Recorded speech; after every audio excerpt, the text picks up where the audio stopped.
and gentlemen, your attention, please. Just a catching strays over here. You're in for a hell of a show. Keep the faith, hold the line, and own the libs. It's time for our main event. Welcome back, day 4 of the Ruthless Friday program here for the Republican National Convention in Milwaukee, Wisconsin. Got to dig deep on day 4, guys. We got to dig deep. Joined once again by the wonderful, incomparable Megyn Kelly. Thank you so much for coming here. Pleasure. Thanks for having me. I mean, look, energy's pretty high out here, isn't it? People are in such a good mood. It's just a combo. And just as we come to air, it's like, and it looks like Joe Biden's probably dropping out. Could be any day. People are like, I mean, I know they want to run against him, but it's just every piece of news seems to be going the Republicans' way. It's true. It's unbelievable. So the breaking news on that, obviously, was Obama finally made his voice known. That's the thing is, there is no more news cycle. Every 30 seconds, it could be something monumental that changes the presidential election. So everyone watching a stream, stay here, watch what happens. We don't know what's going to happen over the next 2 hours. He could announce he's dropping on the next 2 hours. That's right. Hit that like, share it with a friend. Be sure to hit that like and jump in the comments. Yeah, you gotta like it. Gotta like it. Gotta like the stream. So I think we did this, fellas. What? When we You made it happen? When we broke the news about Schumer having the meeting. No, don't. We don't want to wear that. We don't want to jump. We don't want Joe Biden to leave anymore. Yeah, Biden, you have to stay and fight. Don't let them take it from you. Did you see that yesterday? Yeah. So you guys broke it. Yeah. Then you talked about it on my show. Yeah. And then Jonathan Karl at ABC News is like, I have an exclusive. Could you believe that? I was so mad. How dare that? I was mad on your behalf. Did you see I shamed him? You did. You did. I'm Thank like, you for that. What do you mean? There's still Ruthless honest broke this journalists yesterday. left. Megyn Kelly jumped to defend us. Yes. Let John Karl know what's up, because there is still a glimmer of honest journalism And left. there's Thank you so much for that. There's a Politico guy. ABC News, scoop of the century, John Karl. Unbelievable. Yeah, that's right now. This I is didn't hear it anywhere else. this is part of the fake news media. Jonathan Martin of Politico, formerly the New York Times, coming over to heckle us about our scoop. It was huge. You know what? Unbelievable. We had it first, and what I have to say is A2 journo buddies. We did everything we can. We're nice to them. We do what we're supposed to do, and they steal from us. You're nice. You're nice to them. It doesn't take a lot of effort, especially when it's been called to your attention to say, hat tip ruthless. Yeah, it doesn't. Ruthless broke it. It doesn't, but we've had a lot of fun trolling everybody. Oh, good. And they're shaming, but then there's Megyn Kelly shaming. Yes, what the hell? When Megyn gets in on that, ooh. Yeah. Well, I like level. to do the at ABC and at Brian Stelter. You don't know what you're talking about again. It's just incredible. There, you know what it is? It really is just sort of the snobbery of the mainstream, where like, if it happened online, I didn't see it. It didn't happen. Did it really happen at all? Yeah. It's like, you know what? Millions of people have already heard this news. You're embarrassing yourself by pretending you're the first to break it. Totally. Well, I had a couple CNN people come up and they're like, "Do you really have that story?" I'm like, "Well, we reported it before you all did." Right. Yeah. You know, so We do all have have it. We just have the balls to report Yes, it. that's it. Let us walk you through how it went down. That is exactly right. We actually just report the truth on these things. That's and right. Water's fine. Come on in. Water's fine. Come on in. We All care right. about our audience. We provide them information. We love them very, very much. And that's why people tune in to Megyn Kelly and the Ruthless Friday program. That's right. And- They feel the love. Yeah, that's it. All right, so I want to start with just some reaction from last night. Big day 3, a coming out party for a VP, and J.D. Vance showed up. I thought did a very good job. What was your take? Well, you know I love JD, but I didn't love the speech. I'm going to be honest, Oh, okay. because it just went on forever. Oh, I just thought it was too long. okay. I really would have preferred to have seen him get up and say, "I'm JD Vance. This is my bio. This is my background. This can only happen in the United States of America. Go America, Mama, my mom. That stuff where was I grew up. awesome. Personal bio. I like the stuff about NAFTA. You know, Joe Biden was doing this when I was in high school, and then that was good. And I would have preferred he add something like, as you may have heard, I wasn't always a huge believer in Donald Trump, and then I learned more about him, and I lived under a Trump sort of America. disarm the bomb. Yeah, if and you know will. what? I realized one of us was wrong, and it was me. Yeah. And I'm so grateful that, you know, he just led by example and showed us how it could be done. And now I'm a true believer. Like, I think it would have been more personal and less with the sweeping policy, though I understand the importance of that because he wanted to show people this is who I am, what I stand for. I just thought it was a bit much. and it was too long, and it was, on the prompter, it's a long time to listen to somebody like that. Society needs 2 or 3 Megyn Kellys, because if you would have written that, I feel like it would have been well delivered. He should have just read my script that I did on his bio on Tuesday or whatever the day the announcement was, because people would have been crying. Well, so I guess maybe selfishly I loved it. Same. And the reason why I loved it is I'm an elder millennial as well. I'm 37. He's 39 years old. So a lot of the stories he was telling about his upbringing in life, and no, I didn't come from Appalachia and the terrible poverty that he suffered with a mom with addiction, but all of those milestones in his life and his formulation of his life tracked a lot with my experience as a young American coming of age. I was a freshman in high school on 9/11. I remember going to the school assemblies when one of our kids from our class decided to join up and go to Iraq or Afghanistan. It's a real moment. I remember being a junior in high school and looking at the student newspaper, and saying Lehman Brothers is going under. And my buddies losing jobs, and we were graduating in this economy, and so in a weird way, it felt like how the liberals always talk about representation. I kind of finally felt like I had that in a guy who's going to be the vice president. Listen, and my whole thing on the boomers, right? 50 years of boomer rule. So, I get it. I felt the way a boomer must have felt in 1992 when they elected Bill Clinton. Seriously, where they're like, here's one of our own. And it's like we have this shared experience as Americans. It's a passing of the torch. It's a generational shift. And I got emotional in that room last night. Smug and I were watching it, and I was like, I feel so proud to be an American. Smug did not get emotional. It felt like the American story included our generation more. Doesn't happen. And I just really loved that. Oh, that's sweet. Yeah. Well, I love JD. I just thought the length. You're such a meander. You're like, Well, he didn't sound like a politician. He sounded authentic, and there were some really big highlights. I thought when they cut to his mother and she was out there, and it just, gold. that really hit you. Yeah. You know what I love? So I look at this stuff like an operative looks at it, and the biggest challenge that you have for getting somebody who's now 3 years max into politics is how do you there is no training ground for a stage with 25,000 people staring at you. well, there kind of is. Is there? Media. Yeah, except it's so different because I'll tell you, it's the cadence. When you're on stage and you're delivering a speech to a live audience of that many people, the cadence matters more than anything. Yeah. Because you have to know how to not jump on your applause line, how to let But things I'll tell you breathe a little something, bit. Holmes. Tucker's going to be speaking at this convention tonight. Yeah. I predict he crushes it. Well, He's not going to use a prompter. This And is how did he get that training? Television. No, I think that's probably right. It helps a lot. But I was super impressed because I've watched VPs take a stage here, the Democrat National Committee, for all of my life. And what you always get with a VP is a little herky-jerky, right? Where there's a natural applause line or a natural crowd interaction, there's a sense where you want to rush it or you step on it a little bit. That was incredible to me, how he just sort of stopped. He felt comfortable. He had it. And allowed the Ohio and Michigan delegation to fight with each other and had some ad-lib stuff on that. You don't teach that stuff. I mean, that is, you have to do it. He did pull the crowd in a lot. I mean, there was a lot of crowd. Yeah, it was too much Ohio for mine. There was too much Ohio. Come on, we're overlooked every turn of the road. Snub. But we are snubbed. Duncan and routinely. I were watching, and he even made a joke about it. He was like, essentially, I can get the crowd to chant anything right now. They started chanting Memo. He said, we got to win Michigan, guys. Can't just be talking about Ohio. That was very funny. That's cute. So you got all of this going on. I also thought, the stories of last night. Yes. Wait, before we leave, JD, did you guys see the MSNBC reaction to JD? No, what was that? So there's this moron over there named Alex Wagner, who's truly one of the dumbest.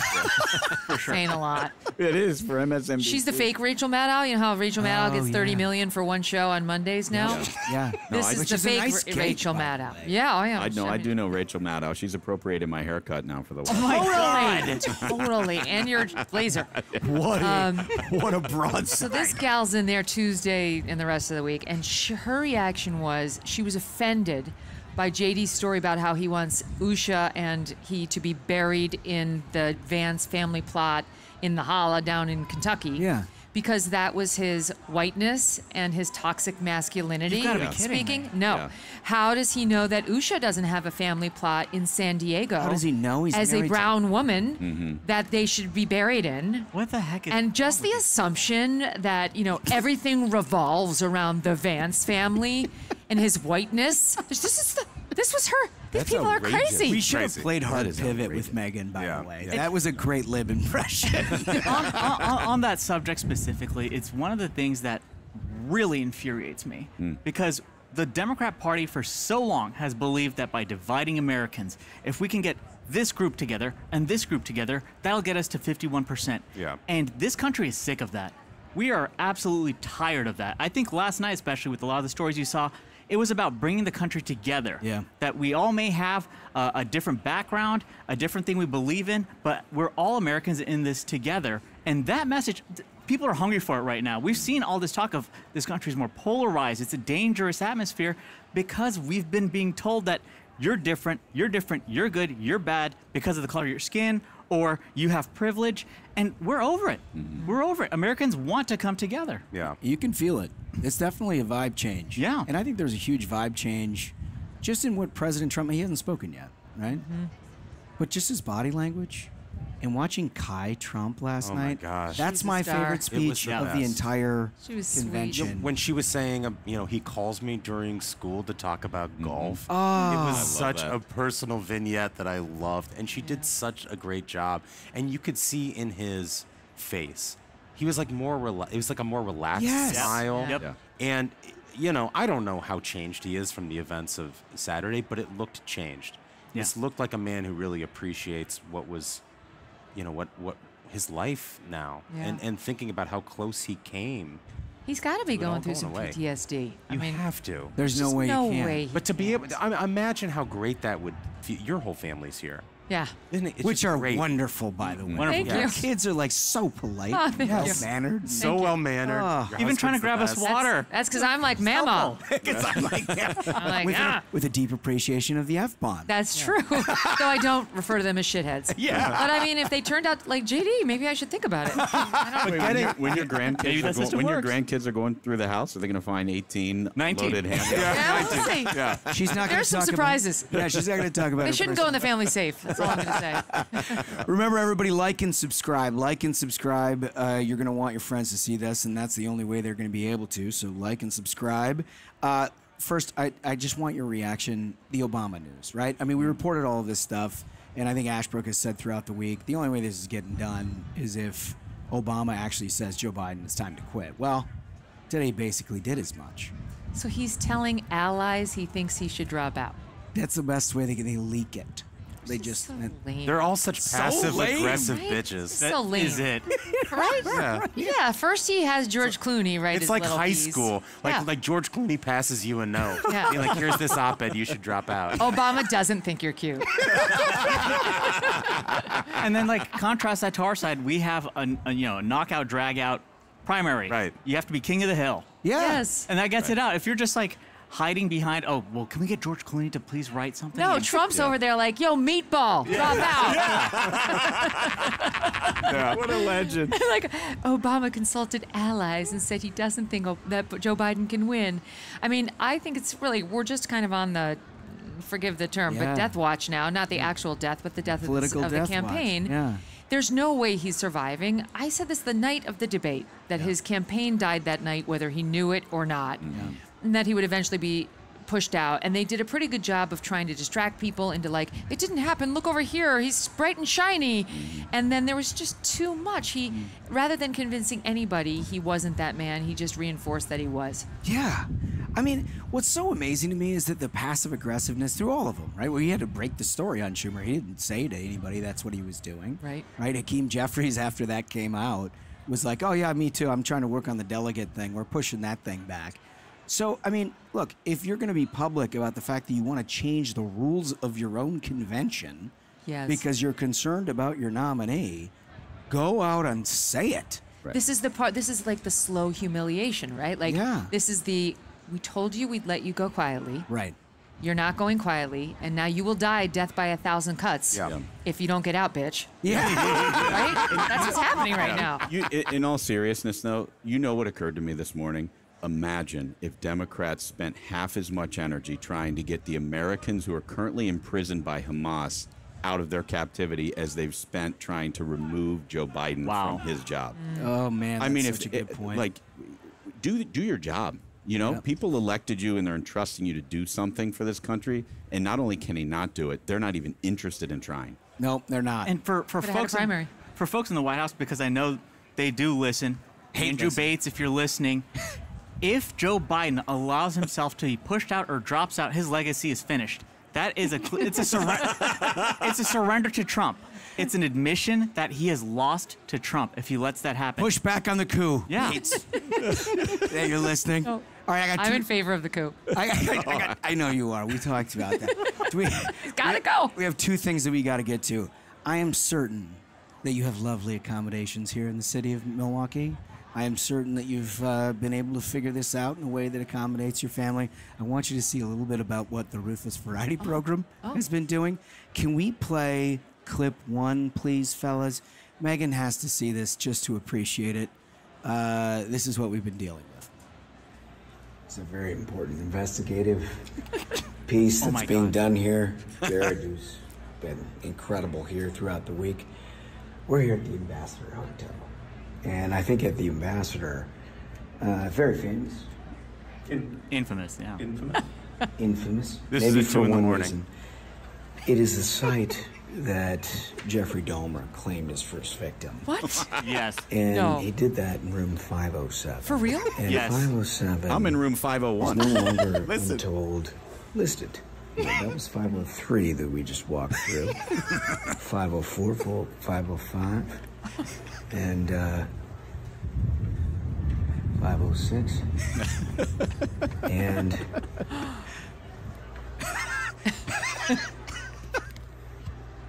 privacy.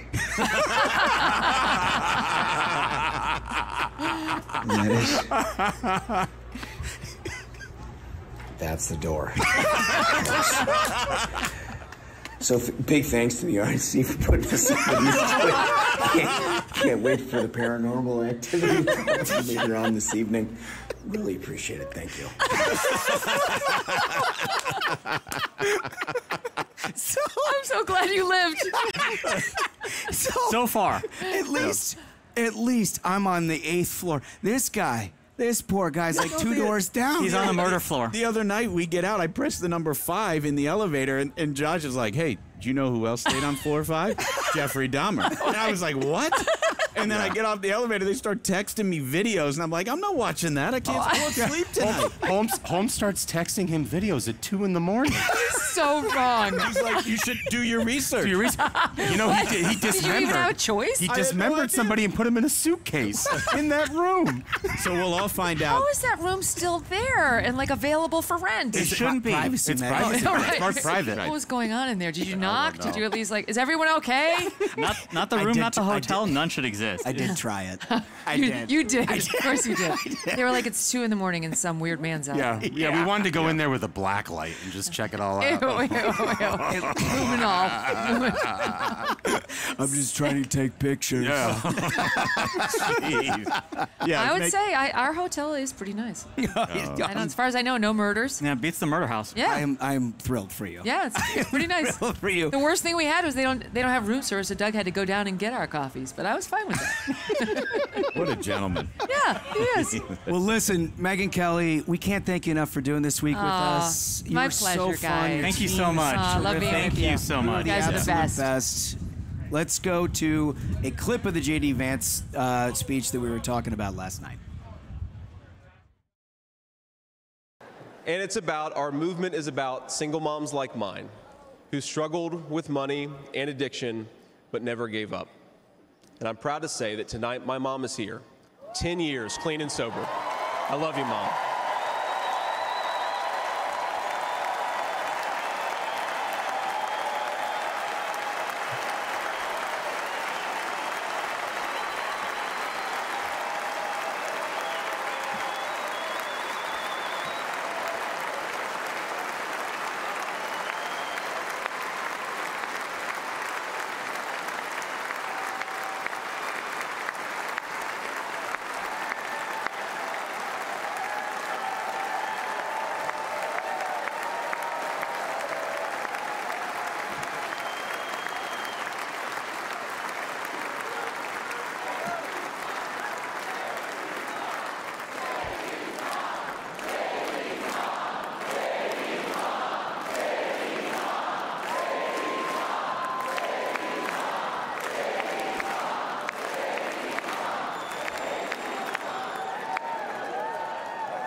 And you know, Mom, I was thinking, it'll be 10 years officially in January of 2025. And if President Trump's okay with it, let's have the celebration in the White House.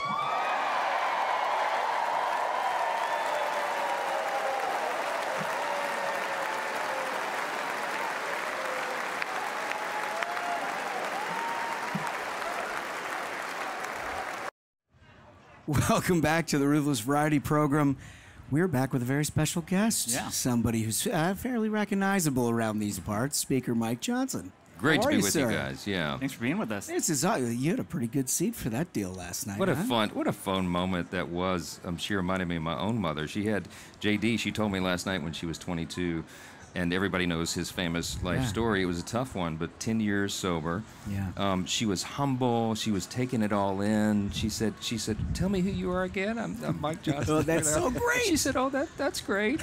She said, "I don't do politics." I said, "Bless your heart." It was so fun, and she was just overwhelmed. She kept telling me, "That's my baby boy." Well, I mean, it's a great American story. It really is. Yeah. Great. That really is. That's incredible. Yeah. And be able to sit next to her and share that moment. I mean, it had to have been just like you think back of your own family and you know, how everybody else feels about.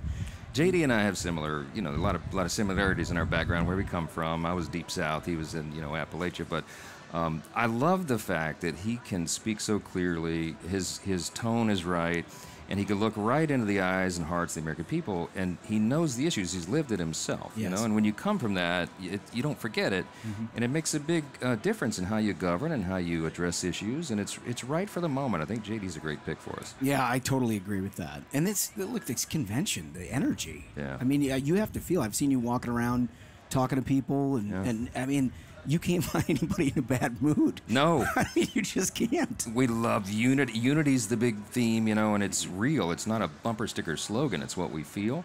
And that is just something that we've seen around the country, especially post-assassination attempt, right? Yeah. I mean, we're in a new place. I've traveled, guys. I've done events in 144 cities and 31 states in the last 7 months. Can I stop you on that for a minute? It's like a year ago, if you'd have told yourself that, you'd have been like, what? No. Have I lost my mind? Yes, I did lose my mind sometime in October. That's okay. We're going to trudge through this. Look, we live in surreal times. This is unprecedented, what we're facing, what we're doing as a country. There's no playbook to follow for this. It's like, what's going to happen next? So everything's unexpected. But right now, in a very good way, I think we're on a great trajectory. And that's the thing is, yes, the message is unity, and that's the theme, and that's what you hope to get out of a convention, but it feels organic. Yes. Everyone in that building feels inspired, feels united, feels like we are headed towards a better place for this country, and that's the motivating factor. It is, and it's a beautiful thing to watch. I mean, some of it's scripted, of course. A convention it must be, but what's happening among the people is truly organic's the right word. You're right. I was thinking of the right word. That's it. I mean, it's authentic. Everybody feels it. They see it, and it's echoed around the country. And everywhere I've traveled, north, south, east, west, there's this same sentiment. People are so fed up with where we are as a country. They're fed up with the cost of living, with the rise in crime and the weakness we project on the world stage and the open border and all of it.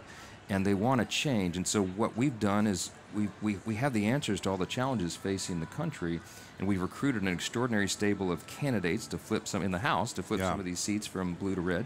And then our incumbents are out there. They don't have just the right message. They have the right tone. Yeah. And now we have the right candidates at the top of the ticket. Yeah. I think this is going to be something special in November. So let's talk about that, because we spent an episode talking about the Senate map, and obviously it's a very fortuitous map for Republicans this cycle, and the presidential race looks great right now. Yeah. The other guy they're trying to force out here over the weekend, we'll see what happens with that.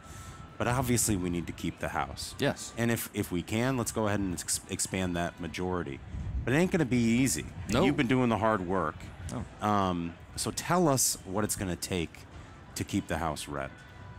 A lot more work. We don't take anything for granted. The polling is catching up to what we have been seeing out there in the country. There's a demographic shift going on. We have a record number of Hispanic and Latino voters coming into the Republican Party, record number of black African-American voters. The Jewish community is so energized for our side because Biden's abandoned Israel and the Democrat Party.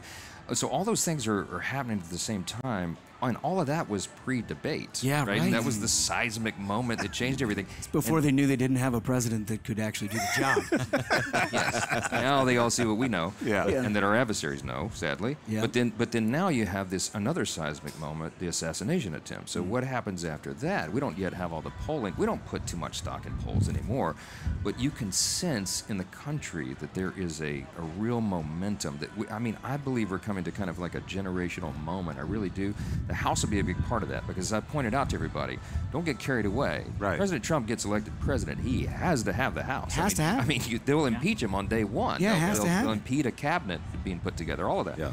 So it's critically important. We feel good about where we are. I'm not going to give red wave projections or any of that nonsense. I'm just going to say we're going to run through the tape, run as hard as we can. We're never going to have a 40-seat majority anymore because gerrymandering and redistricting makes it impossible. But we will have a bigger margin than we have now, I'm convinced. Yeah, that's That's good. incredible. That's I've had a one-vote margin. I think it'll be a miracle. Nobody's loved unity more than this. Unity. He's been like Harry Houdini. I know. Like 6 months. I mean, hardest job in Washington. Yeah, truly. Yeah, Mr. Speaker, these guys like to talk politics. I want to ask you about something. I want to thank you for something much, much more important to me. You're a big LSU guy. Yes. And what you guys did to get Joe Burrow ready. Oh, come on. NFL. This is unbelievable. Yes. For real? He turned this into a Cincinnati thing. Well, thank you for doing it. I don't know. I saw a heat map. This is funny. Marketing for Bengals garb. Okay. Yeah. There's All a heat over. map of where you're selling. It's all over. But the biggest concentrations are not, it's in Ohio, but it's also Baton Rouge, Louisiana. Wow. South Louisiana, they're selling more Bengal stuff because we love us some Joe Burrow. Yeah, I was in a White House with him when they came to do the victory dance after the championship year. I was at the game with Trump, went on Air Force One to the Natty. Wow. When Joe Burrow delivers for LSU, greatest college team of all time, most people say. No, that's a real thing. That's a real thing. Well, they had Justin Jefferson, so I feel strongly. Right, right. And Jamar Chase. All of them. But they went to the White House. Trump invited them for their big, visit, and they were scheduled for like 45 minutes or something. They stayed like 2.5 hours. They were so comfortable, and Trump loved it. And remember Coach O? Oh, yeah. And he goes, look at this guy. He's straight out of Central Casting, and Coach O goes, It was so awesome. And so Burrow, he's so calm and cool and collected, all the time. And he's sitting in the couch in the red room, and he's like alone. He was kind of like an introvert at the time. I went and sat down to him, like, Joe, man, they're saying you might get recruited to go back home and go to one of the worst teams in the league. And how do you feel about that? And he said, I'd like to do it if they'll have me, sir. And I was like, yes. The champion's attitude. That's it. It's going to carry him to the Super Bowl this year, which is... Don't make me. Okay. Don't make me. Okay. I don't want to. We're having such a nice time. I got my fill in Ohio in JD's speech last night. Oh, yeah. The whole delegation. We hit our quota for the year. Yeah, right. I got one little thing of serious business, and then we got to let you go. Obviously, the assassination attempt deserves full investigation. You've talked about this. We saw the Secret Service director not have a great night here. No, not a good night. By people trying to ask her questions about what they're doing. I assume investigation onward. Yes, we're going to set up a task force. It'll launch on Monday of next week. It'll be bipartisan. We'll give it subpoena authority. A task force because it's like a very efficient sort of precision instrument to get the answers quick. I think we've got to get the answers out there. We have to. Look at all the events we're going to have between now and November. Yes, right. Look, other committees are already issued subpoenas. I hope that she will comply. I called for her resignation yesterday. She's not going to do it, so I called the White House this morning. I didn't talk to Joe. I talked to his people. They won't put me on the phone with him today for some reason. Oh, weird. The speaker, they will not. Yeah, there's that. But I said he needs to fire her. The buck stops at the White House. This is inexcusable. By the way, that would be a smart political move. Yeah. For Joe Biden. Like, show some leadership. He could use a W. And it's a layup. It's a layup. But you know what? I bet that he won't do it. I bet he won't. Yeah. So we'll have to take matters into our own hands, and we will. We'll get the answers quick. I love it. Yes. Speaker Mike Johnson, thank you so much for coming on here. You got a busy schedule coming by the old Ruthless Variety program. Love it. It's lovely. I love it. Okay, all right. We're going to go to a speech by the Gold Star families last night. Thank you so much. I'm Christy Shamblin. My daughter-in-law, Sergeant Nicole Leanne G. was a United States Marine, and she was killed at Abbey Gate in Afghanistan. alongside 12 of her brothers and sister-in-arms, while Joe Biden has refused to recognize their sacrifice. Donald Trump spent 6 hours in Bedminster with us. He allowed us to grieve. He allowed us to remember our heroes. Donald Trump knew all of our children's names. He knew their stories, and he spoke to us in a way that made us feel understood, like he knew our kids. Donald Trump carried the weight for a few hours with me.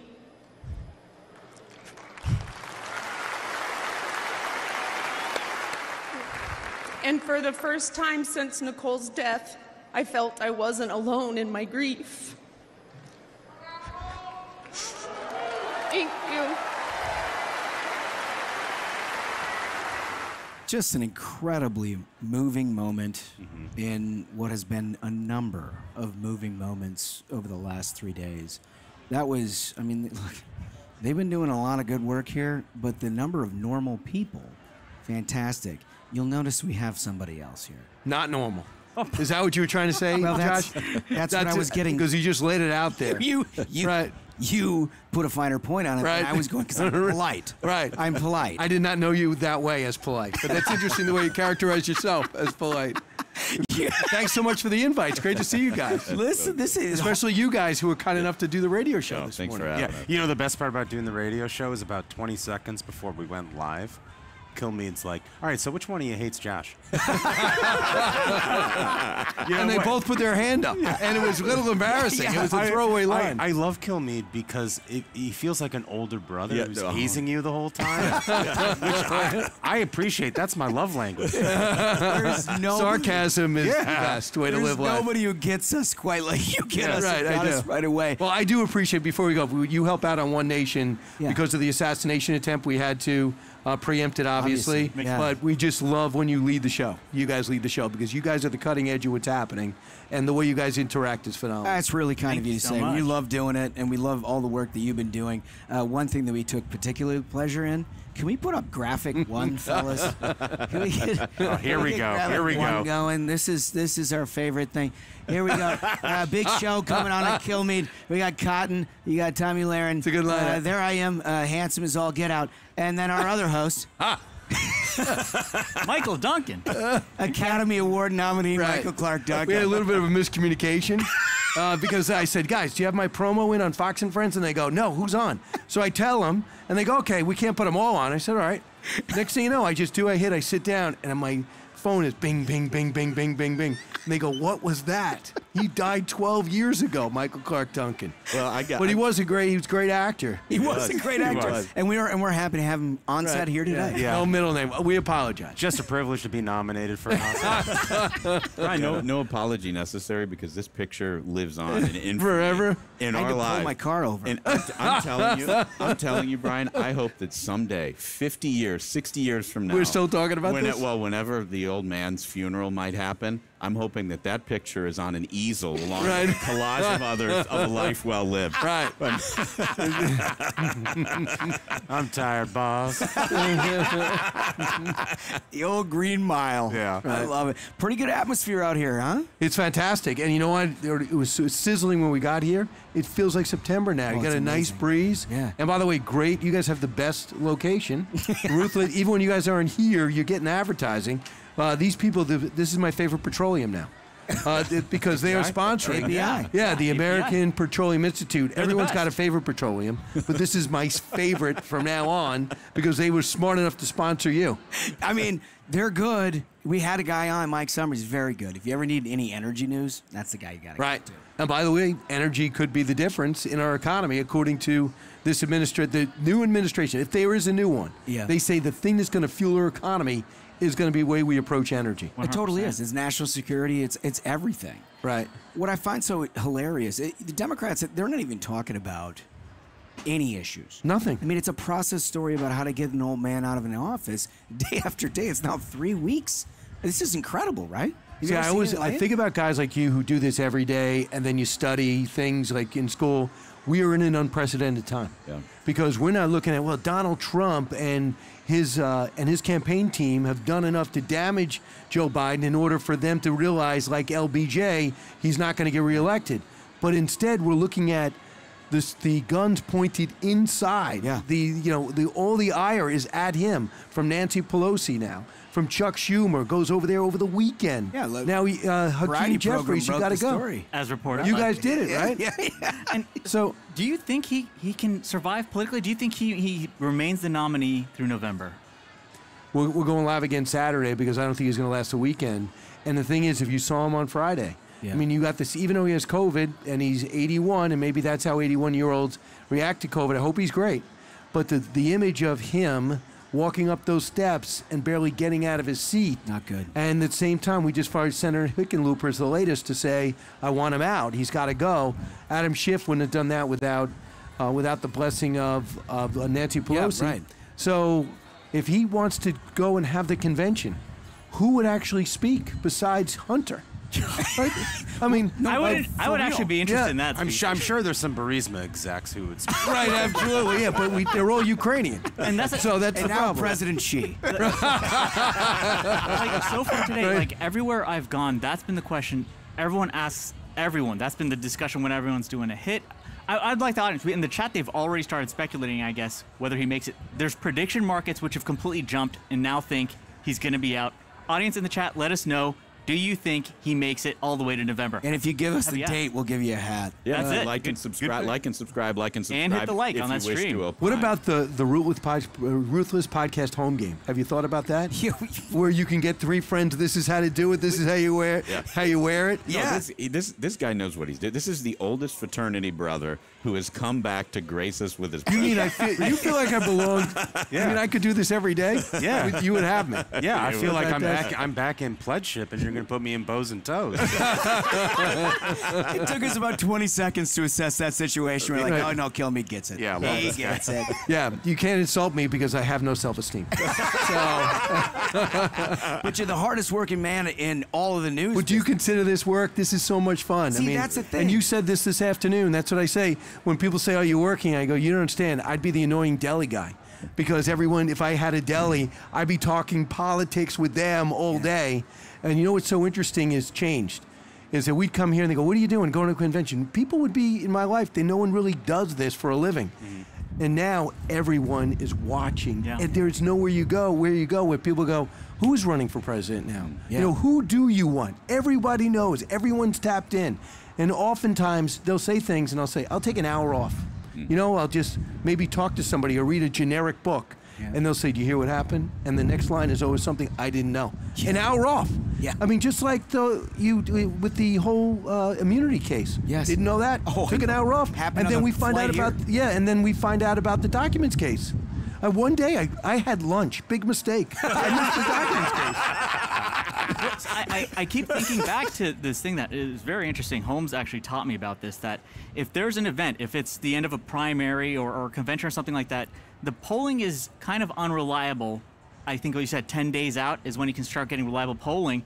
There's a seismic event every, 2 to 3 hours. How are you going to be able to poll this? Can't. And I'll give you something else, and I know you thought about this. Who are you polling? All the pollsters go take a vacation because we do not know who Donald Trump and J.D. Vance is going to be going against. When they're going to say what kind of push you're going to get after the convention, against what?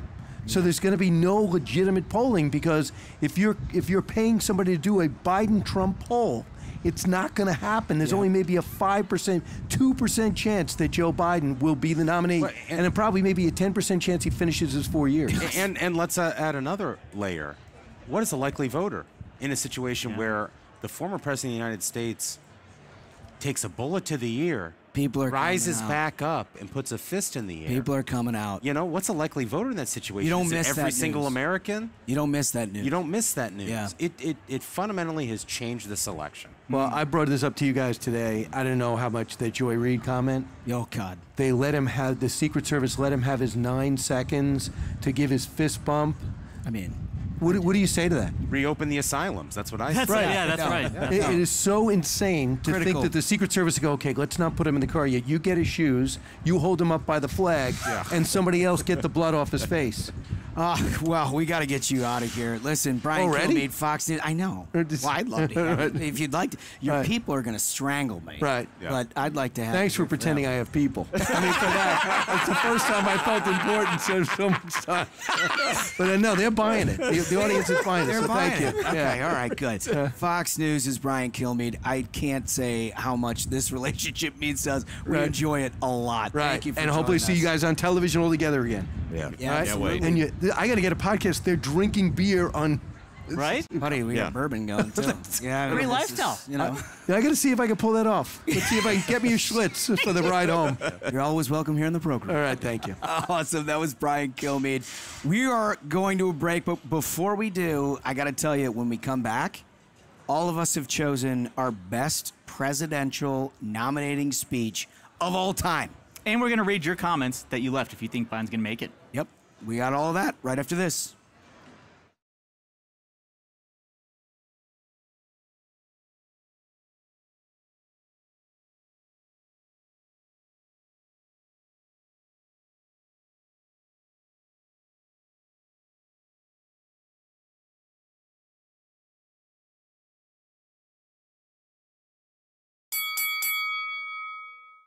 The last few years have been really tough on my family.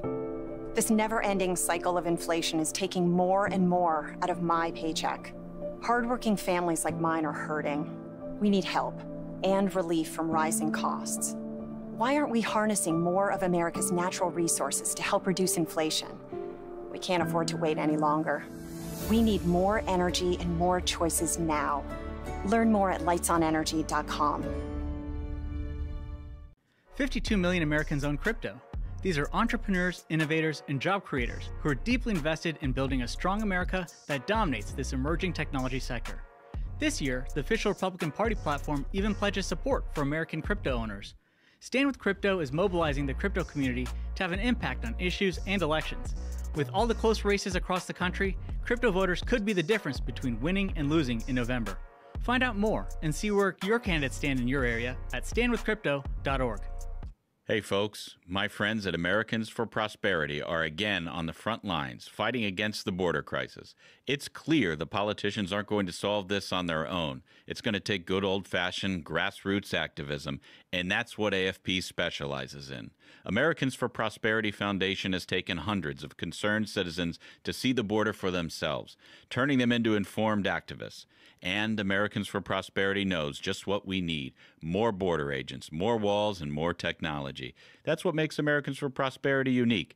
They do the tough work of organizing and mobilizing everyday Americans to make a difference. In fact, they just announced a major campaign to hold Biden and his allies accountable for the crisis at the border. Learn more at securebordersecureamerica.com. That's securebordersecureamerica.com. Americans love using their credit cards, the most secure and hassle-free way to pay. But DC politicians want to change that with the Durbin-Marshall credit card bill. This bill lets corporate megastores pick how your credit card is processed, allowing them to use untested payment networks that jeopardize your data security and rewards. Corporate megastores will make more money, and you pay the price. Tell Congress to guard your card, because Americans lose when politicians choose. Learn more at guardyourcard.com.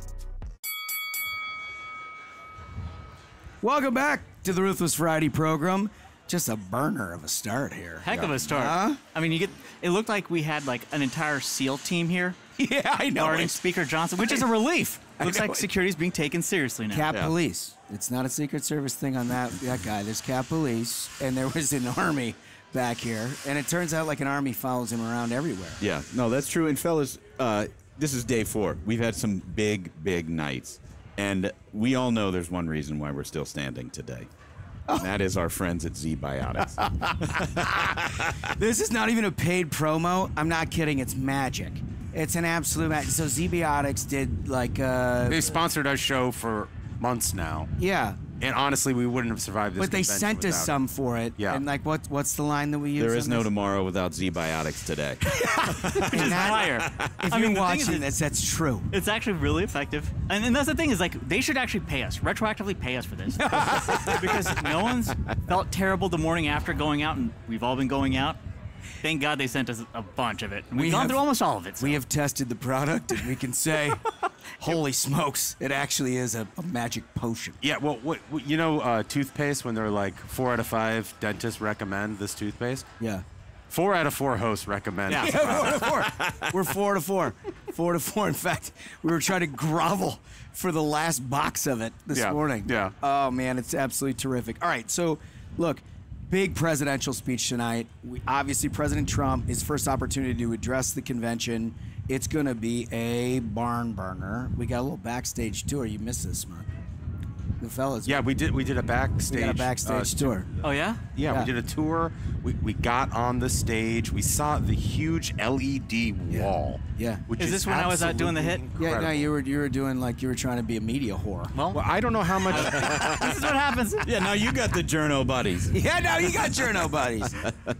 Everyone listening to this, watching this, especially if you're watching this on YouTube, like the stream right now. Yeah. Spread this around, because this is important. This is a nice little sneak peek of what Donald Trump is going to be doing tonight when he comes out. Yeah, like this. So your friends are going to want to see it. They have this huge wall behind the stage that is LED. The entire thing is on a truss system. It can be raised and lowered. Yeah. I mean, his entrance will be unforgettable. It's going to be electric. Exactly the way it look should at be. that. That's a live shot right now at the RNC as they're setting things up. I mean, just look at the way this thing looks, and I promise you, we were let in on a couple secrets that we're not going to tell you, but we can tell you there's going to be some stuff happening. Donald Trump is the Babe Ruth of showmanship, and he's calling his shot tonight. Yeah. Can I say one thing about the video screens that they have set up? I mean, it looks terrific. And specifically, I know Las Vida told us yesterday that they would be playing a video about the Gold Star families who lost their loved ones when Joe Biden had that disastrous withdrawal. And they played that video, and I kid you not, I had to bite my lip as hard as I could to hold it together. There wasn't a dry eye in that place. There wasn't a dry eye. It was the most for me, the most powerful moment of this so far. Yeah. And I am so happy they recognize those families. And that video they put together so everyone can see and hear and recognize those families and their sacrifice. All right, boys, we got to get right to it. Looking back to try to predict the future. Looking back at the most effective presidential speeches on day 4 of a convention over the past, we're going to lead with Smug. What did you choose? Well, I picked the GOAT, Richard Nixon. There you go. There you get go. that clip. We can get clip 5 up, fellas. That would be terrific. When the strongest nation in the world can be tied down for 4 years in a war in Vietnam with no end in sight, when the richest nation in the world can't manage its own economy, when the nation with the greatest tradition of the rule of law is plagued by unprecedented lawlessness, when a nation has been known for a century for equality of opportunity is torn by unprecedented racial violence, and when the President of the United States cannot travel abroad or to any major city at home without fear of a hostile demonstration, then it's time for new leadership for the United States of America. There you go, Smug. Does that sound like an oracle or what? It really does, and I'm so glad you picked this, Smug, because the similarities are uncanny. I mean, what Nixon is describing there is an America in decline. Yes. Yep. Right? On issue by issue that we now see today. This is what's happening. It's what's literally happening. Yeah. And that's the thing is that election is a change election, even though he had run before. Right. Even though it was a known commodity, people had faith, and he spoke to the issues that mattered to people: law and order, restoring America's economy, ending endless wars. He ended the war in Vietnam. This is the time for Nixon's policies, and I think Trump is a perfect person to implement that. He's shown he has before. That's a really good pick. I'm glad you reached way back for that. That's awesome. Yeah. The historian comfortably smart. Ashbrook, you were there, right? Yes, a little blast for the past. But thanks to Z-Biotics, I'm here today. All right, so we're going to go to mine. I'm a homer on this thing. You're probably not going to be surprised. But I got Ronald Reagan. Let's play clip 6. I'm very proud of our party tonight. This convention has shown to all America a party united with positive programs for solving the nation's problems. A party ready to build a new consensus with all those across the land who share a community of values embodied in these words: family, work, neighborhood, peace, and freedom.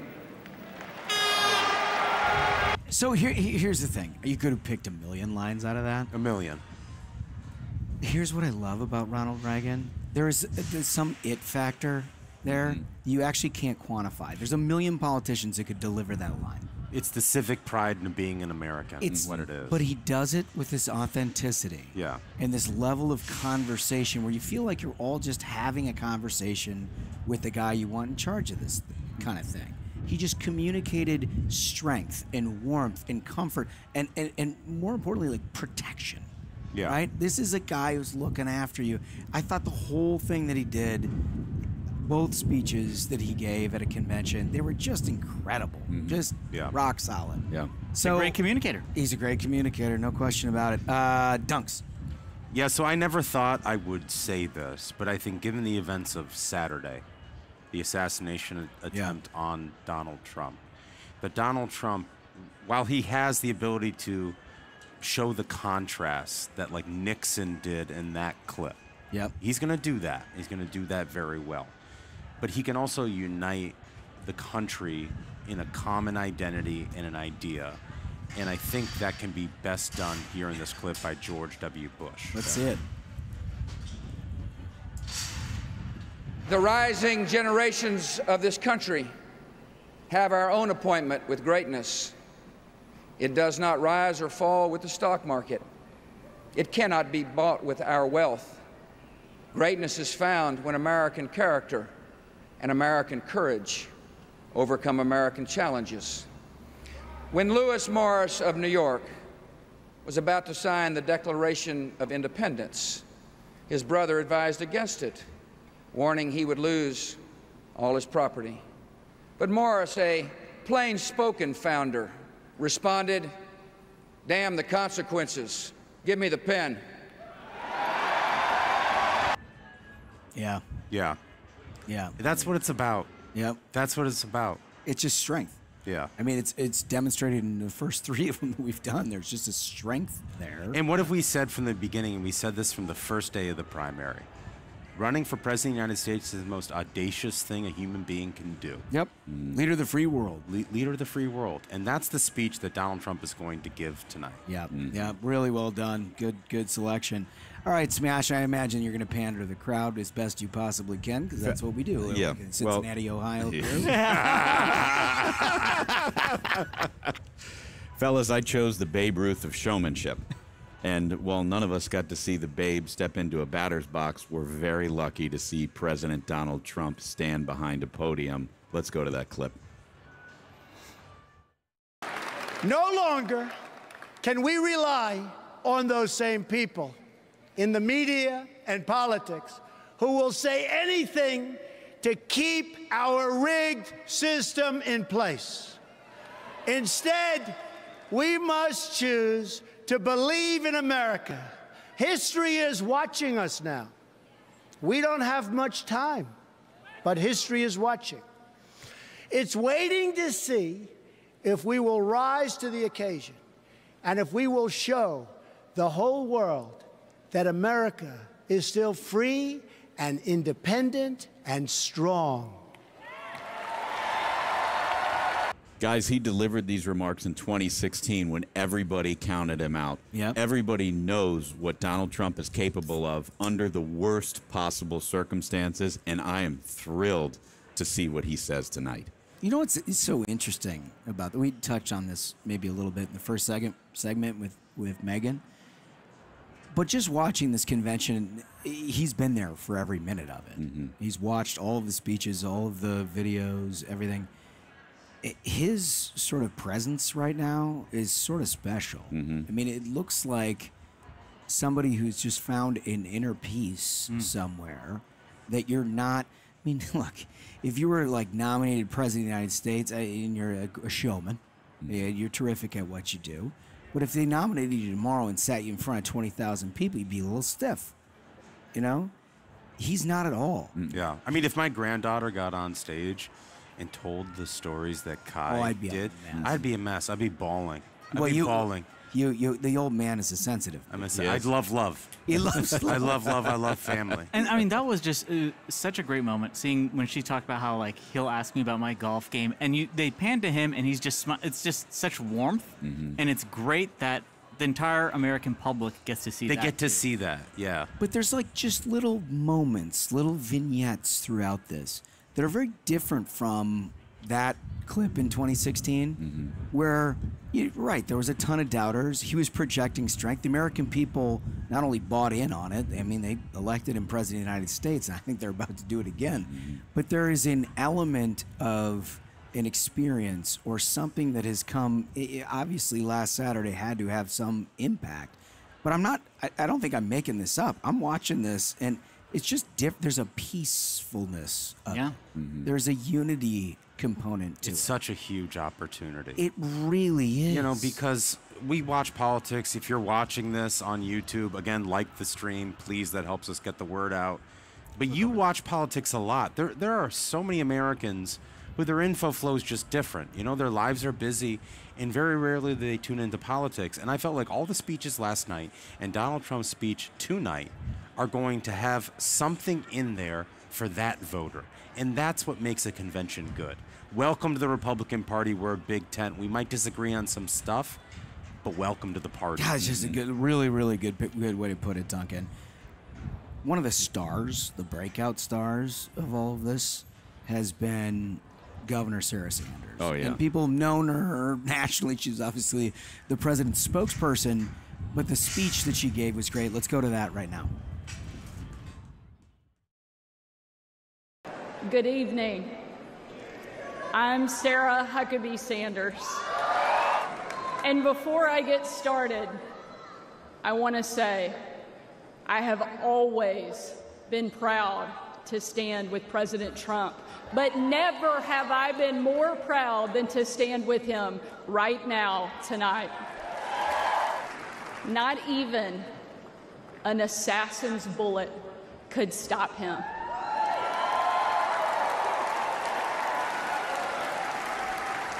God Almighty intervened because America is one nation under God, and he is certainly not finished with President Trump. And our country is better for it. I am here tonight as America's youngest governor, the first woman to lead the great state of Arkansas. Well, you know, it's funny. We were moved by the speech. We absolutely loved it. Thought it was a breakout star, and then Look, and now there she is. Hey. Oh my goodness, incredible! Thank you. Really, really well done. You could tell it was from the heart. You know, I wanted people to see a side of the president that I got to see every day working in the White House that you don't always see. A little bit of the softer side, but certainly the toughness that he brings to the job every day. And I was glad, proud, and had a lot of fun getting to tell my story. Oh, man. You just knocked it out of the absolute park. Thank you. I mean, we had high expectations because we know your capabilities. You're an incredible communicator. But that was just your blend of humanizing from your shared experience, and then just sort of a general thematic and narrative that blended with the rest of what's happening currently, and why President Trump is the right person at the right time for all of this. I thought it was sensational. Thank you. I feel like I should walk away right now. So I'm out of here. This is as good as it gets. I'm leaving. No, seriously. We all sat around and watched it, and we're like, wow, that's absolutely. And it was so critical because of how much invective and the nasty things that have been said about President Trump over the years, and it's always by people who don't know him, and especially when you tell that powerful story of how terrible they were to you, and then he pulls you aside and says, be strong, I believe in you, you're a beautiful person, you're a wonderful person. Humanizing him is so critical, especially now that we see the resilience and strength for everyone to see. And also, I would say, a great character of leadership is leadership when no one's looking. Yeah. Yeah. The personal leadership that you have when you work with someone professionally that the regular, people don't get to see. And that's where you really learn someone's character. Everybody gets to see that strong side of the president, Right. the tough, the fighter. Certainly never been more evident than it has been in the last week when he literally took a bullet and got right back on his feet and showed that strength. But what a lot of times people don't see is kind of that a slightly tender side of the president. Yeah. Now, he still like slaps you on the arm and says, "Now get back out there." So it only is in a glimpse and quick moment, but I thought it was really important for people to know that part of this president. Yeah, Governor, we've been a huge fan of your old man for quite a long time. He's pretty amazing. Legendary Mike Huckabee, he must have been very proud of you last night. He sent me a really nice text and has been, probably one of my biggest cheerleaders since day one. But if your parents aren't proud, then you're probably doing something wrong anyway. Yeah. But it was neat to get to. My dad has set the bar so high. Yeah. I think he's one of the most effective, brilliant communicators that we've ever had in our party. And so it is a very tough act to follow. And so to make him proud was a big moment. So I have a question. Is he tough? Is he tough?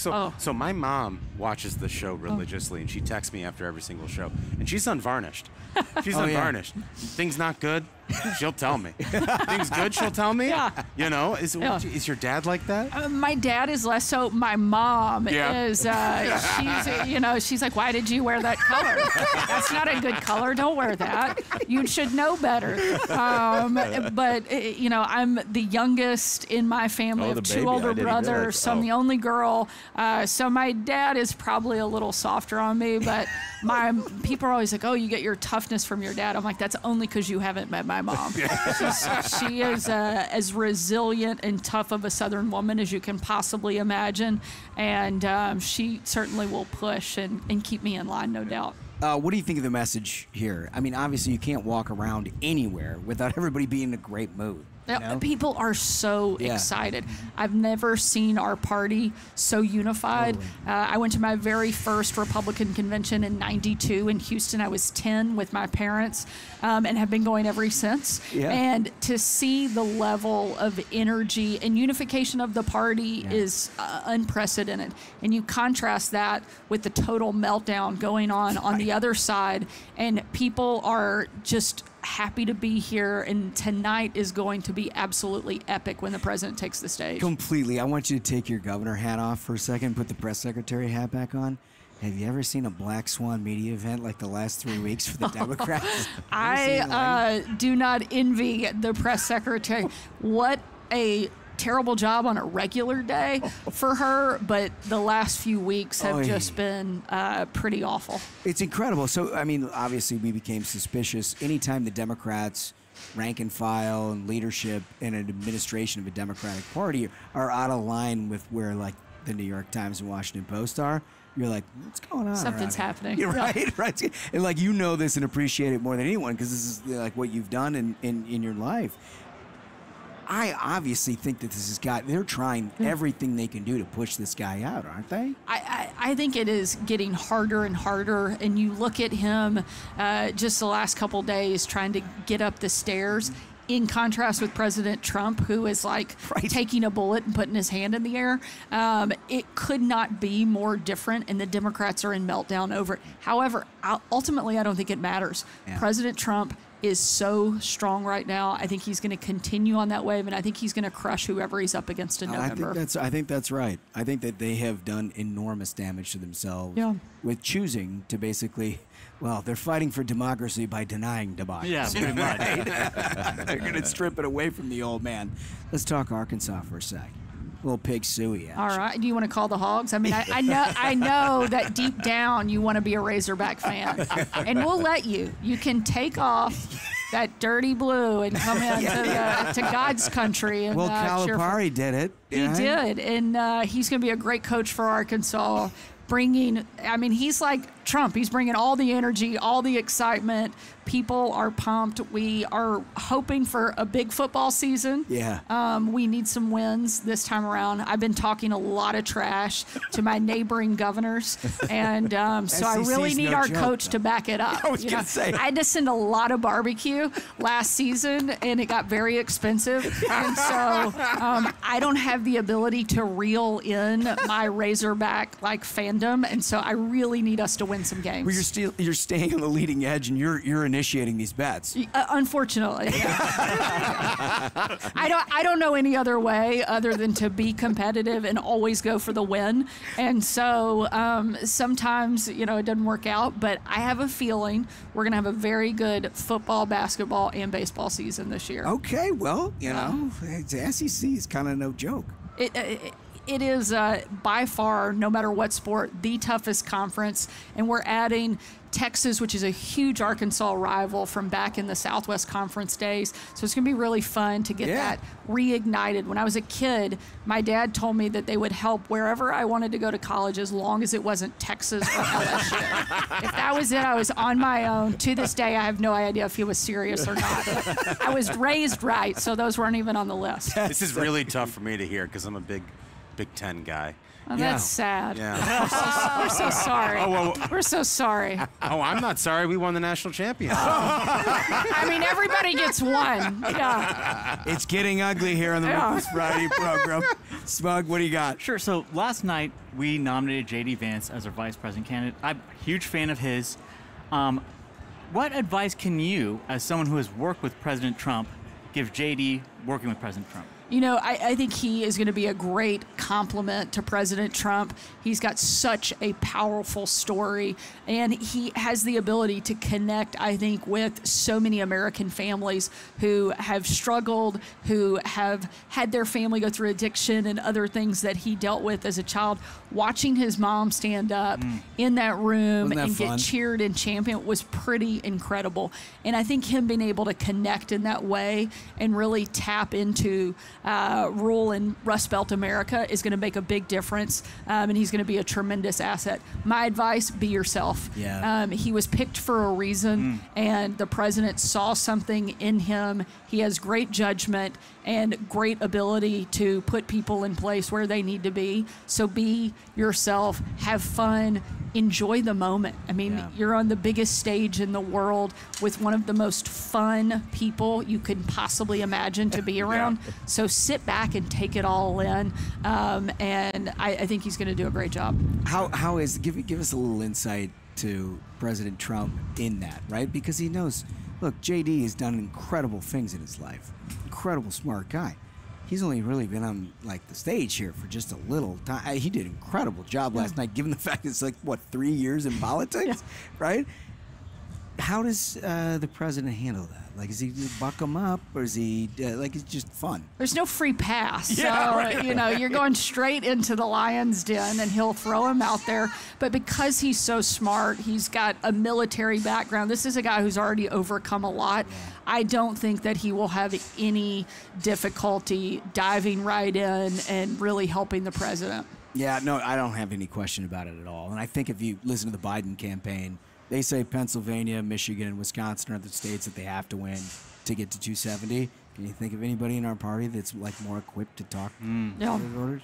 He absolutely can connect with those voters. I do have one piece of advice. I might stop talking about Ohio State so much in those places. Great guy, great background, poor choice of football team, but again, Big Ten. Wolverines won. Let's point that out. Let's go Michigan. They get 1 year and we'll never hear the end of it. A partisan's partisan. The man is proud of his state. Yeah. I feel like we don't need any more. No more Ohio. We had plenty of that last night.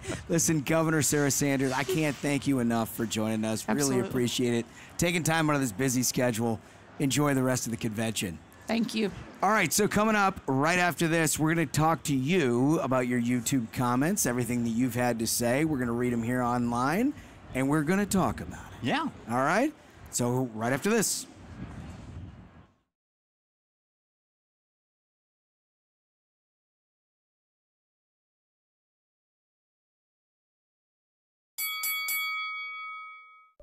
The last few years have been really tough on my family.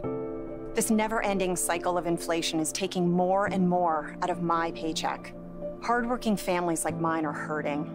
We need help and relief from rising costs. Why aren't we harnessing more of America's natural resources to help reduce inflation? We can't afford to wait any longer. We need more energy and more choices now. Learn more at lightsonenergy.com. 52 million Americans own crypto. These are entrepreneurs, innovators, and job creators who are deeply invested in building a strong America that dominates this emerging technology sector. This year, the official Republican Party platform even pledges support for American crypto owners. Stand with Crypto is mobilizing the crypto community to have an impact on issues and elections. With all the close races across the country, crypto voters could be the difference between winning and losing in November. Find out more and see where your candidates stand in your area at standwithcrypto.org. Hey folks, my friends at Americans for Prosperity are again on the front lines fighting against the border crisis. It's clear the politicians aren't going to solve this on their own. It's going to take good old-fashioned grassroots activism, and that's what AFP specializes in. Americans for Prosperity Foundation has taken hundreds of concerned citizens to see the border for themselves, turning them into informed activists. And Americans for Prosperity knows just what we need: more border agents, more walls, and more technology. That's what makes Americans for Prosperity unique.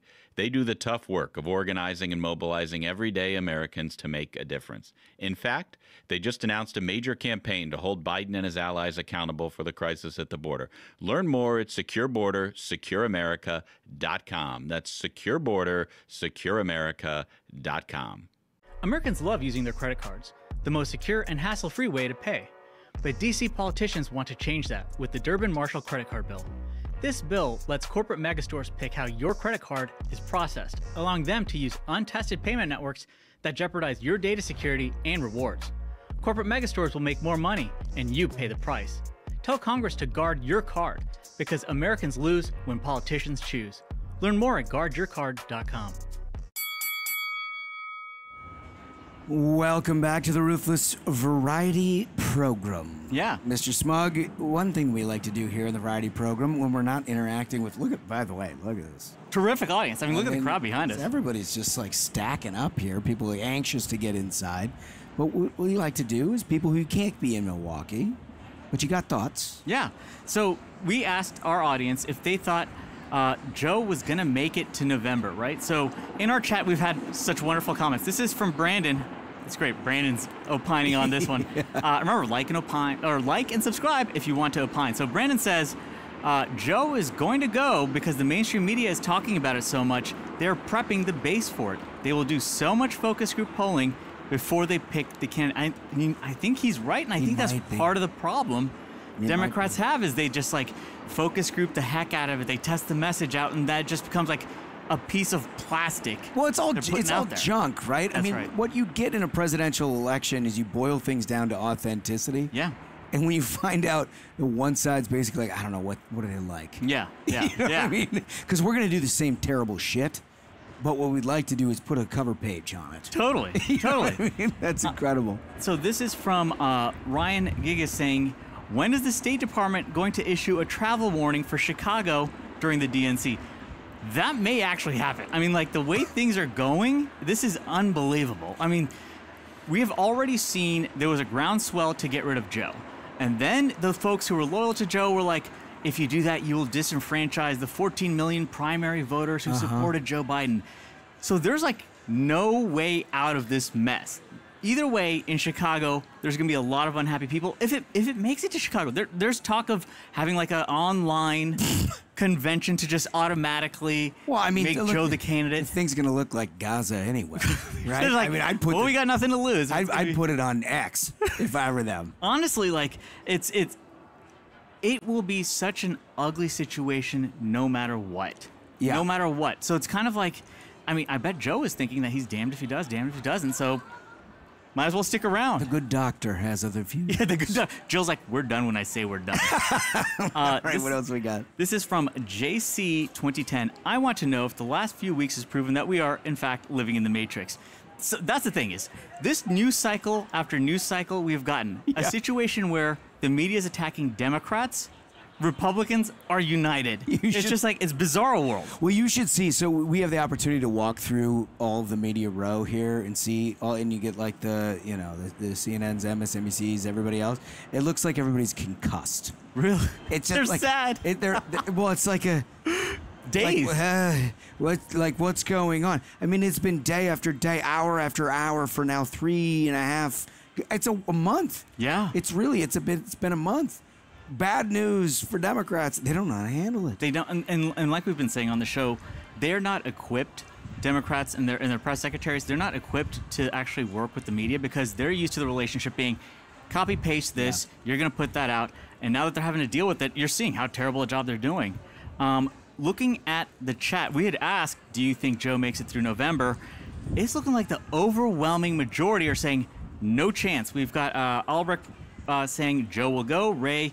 Oh, then Hillary and Kamala VIP. What's hilarious is that some of this poll testing that was put out saying that Hillary is polling well enough to beat Trump. We did this. Yeah, 100% inside job on that one. There was also a discussion, by the way, today. I saw there was a couple of members on background. Yeah, of on course. background, for those of you who don't do this for a living, on background means that you can talk freely to a reporter and they will refer to you generically. Pretty much. Like rank and file Democrat, right? You're a House Democrat or whatever. So you're like one of 300 to choose from. Anyway, they were talking about how they really want to throw it open, wide open. And it just occurred to me, it's like, man, you guys really had zero plan. There was no plan. Zero plan. They had an 82-year-old infirm presidential candidate who could not obviously articulate the basics of his own ideology, let alone what he wanted to do for the country. They've had no agenda. None. To speak of. And they had no backup? Like, None. You're not like, hey, just in case? And part of the problem is, I feel like part of the reason Biden even picked Kamala is he wanted to be like, well, no one's going to, like, try to let her have the job. Like, Yeah. he doesn't care how old he gets. He's like they're going to want to be stuck with Kamala. And we're seeing that. Half the Democrats are like, well, it's obvious we wouldn't go with Kamala. And now it's like, well, are you going to overstep the historic first black woman to be president? So they've locked themselves into this own box that they're making. Coco B saying Joe is going. The prediction is within the next 5 days. I mean, it feels like every morning there's a new twist, right? Where like yesterday morning it looked like we've gotten word from the White House that Joe is defiant and saying no. And then in the evening it became Joe is starting to realize that his grip is loosening on this.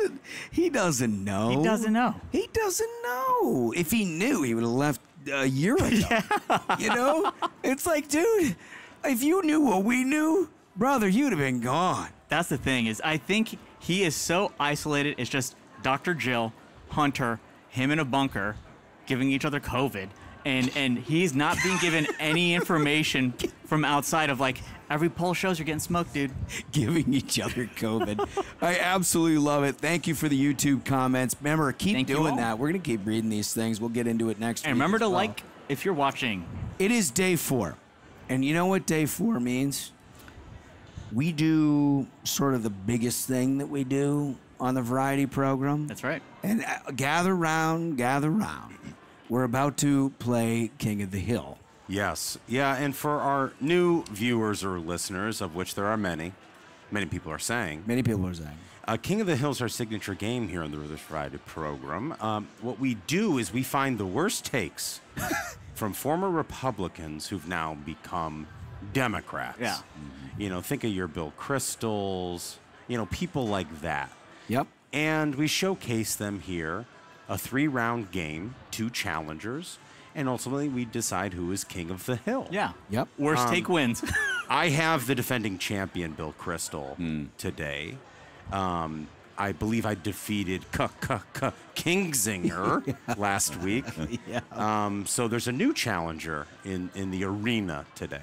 Yeah, Ashbrook, who are you bringing? Jerry Jacobus. Oh, God. Okay, so I just want to set the table here for a second. I was worried about this. I knew this was coming. It's going to be a valiant effort. No. I'm a judge and jury. Okay. I'm going to run this thing by the book. I'm not going to prejudge. I don't want any influence on it. I don't know. All I'm saying, pal, is I've seen her shit. Yeah. I haven't. As I'm the judge and bailiff jury. who maintains law and order, I want to say, because we have loudspeakers here, Secret Service, if you're listening, we're reading Sherry's tweets. These are not our comments. These are not our words. These are not our comments. A lot of her comments are like, I hope someone's knocking on her door. Yeah. Tag FBI, parody, we're laughing. These are the words of Sherry Jacobus. Let's be very clear. 100%. All right, so we got to get to this game. Let's go ringside. Ladies and gentlemen, your attention, please. It's time for King of the Hill. In the red corner, fighting out of her own Twitter account for a chance to reclaim her crown, Commie Cherry Jacobus. And now, in the blue corner, fighting out of Pierre Omidyar's checkbook, and current champion of the world, Bill War Now, War Forever, Christie. Best in the business. He's the best. Best in the business. You know, it's just, what more can be said? What more can be said? Live, it is the best. It is the best. And the funny thing is, over the last 3 days, we've had like dozens of people being like, hey, what time are you guys going to do that thing? Because I got to come over and see that thing live. I never thought you did it live. He does it live? Well, I was talking to the governor here because we were talking Arkansas SEC football and everything. She's like, I would talk sports with y'all all day. And I was like, Governor, we're a sports podcast pretending to be a politics podcast. So we'll do that all the time. If you knew what we cared about. Oh my gosh. Okay, so I have defending champion. I'm Bill going to Christie. run a strict court here. Wow. Yeah. I'm going to be serious about this. Okay, so I got to go first here in round one. Yeah. Can I get exhibit number 1, please? Okay, this is Bill Crystal. The idea that some commentators are taking Trump's call for unity seriously is really something. By far the most important thing Trump's done since the assassination attempt is select Vance. He's all in for new right authoritarianism, not national quote-unquote unity. It's just such an amazing... If I could just weigh in. Oh, the bailiff's coming in. I know why Bill Crystal hates J.D. Vance. Because J.D. Vance was poor. Bill Crystal is the biggest, like, snobby classist. He had everything handed to him. Daddy's money. Hold on. I might count this as an amicus. Oh, it is sort of an amicus brief. It just really grinds my gears. I appreciate that. You know what? Grinds my gears. You know what? You put the ball in the tee and let me knock it out of the park, pal. Nobody would know Bill Crystal's name if it wasn't for Irving Kristol, his father. He is the ultimate Nepo baby of Republican politics, one of the architects of the Iraq War, and the failure of the neocons. J.D. Vance is a repudiation of that, and you know what? I'm actually all here for it. Dude, you wound up a toy. No, you wound up a toy. You like I put a quarter in his back. Listen, fellas, it was a valiant effort. Oh, wow. Okay? Oh, Bill my God. Crystal does everything he can to ruin his reputation every single day. Wait, hold on. Hold on. He's not the judge here. Hold on. I can tell you when you're ready to start going. Fair enough. Start going. Okay. Exhibit 8, Spaghettis. He's very excited. Cherry Jacobus, fake assassination plan. Jesus, come on. No way. Okay. This is some kind of made up document. I don't even need to read the document. It's not even fair. I feel like it's not fair. Oh my It's dated God. June 24th, 1934. And it claims to be an Adobe Acrobat document. Okay, see original bulletin from this date. I don't need to read any further. I rest my case. Dude, how am I supposed to win this? Also, I love the boomer authenticity of Ashbrook calling it an Adobe Acrobat document because you know he can't open a PDF. He can't open a PDF. He's like, why I saw this One of those Adobe documents. It's the meme where the glasses are coming down. Why my secretary typed it this morning. That is a blowout round one. There's nothing I can do about that, fellas. I'd like to make more drama out of it, but Jesus. Yeah. It's like that. I gave it the old college try. Yeah. It wasn't Something enough. else. Yep. Okay, here she comes with the round 2 Oh, knockout. come on. He seems super excited about Round this. 2 knockout. Spaghetti exhibit number 9, please. If it was glass, not a bullet, Oh my. and if it did not come from the teleprompters, parenthetical, they were not shattered, what? Then, where did the glass come from? And why the silence from Trump camp law enforcement and the lack of curiosity Jesus. from the media? This lady needs to be institutional. Yeah, this is like a cry for help. I mean, like, honestly. Once again, parody, this is not us. At FBI. Well, if it's you're not watching. parody. She said it, not us. We're just reporting the news here. You get that on the Ruthless Friday program. You're not going to get that. It wasn't. This lady was like a contributor to major organizations. She claimed to be a Republican at one point, which makes her a legitimate play for this game, although every once in a while I wonder why she's still valid. Yikes. Okay. All right. What do we got? I would like to do exhibit number 3, please. This is Bill Kristol. Vance is a bad pick because if he becomes vice president, let alone president, he'll be more dangerous than most of the alternatives. Vance is a good pick because Trump-Vance is such an extremist ticket that there's a better chance to defeat it. What I love about this take is it's the take the media always has where worse than Trump.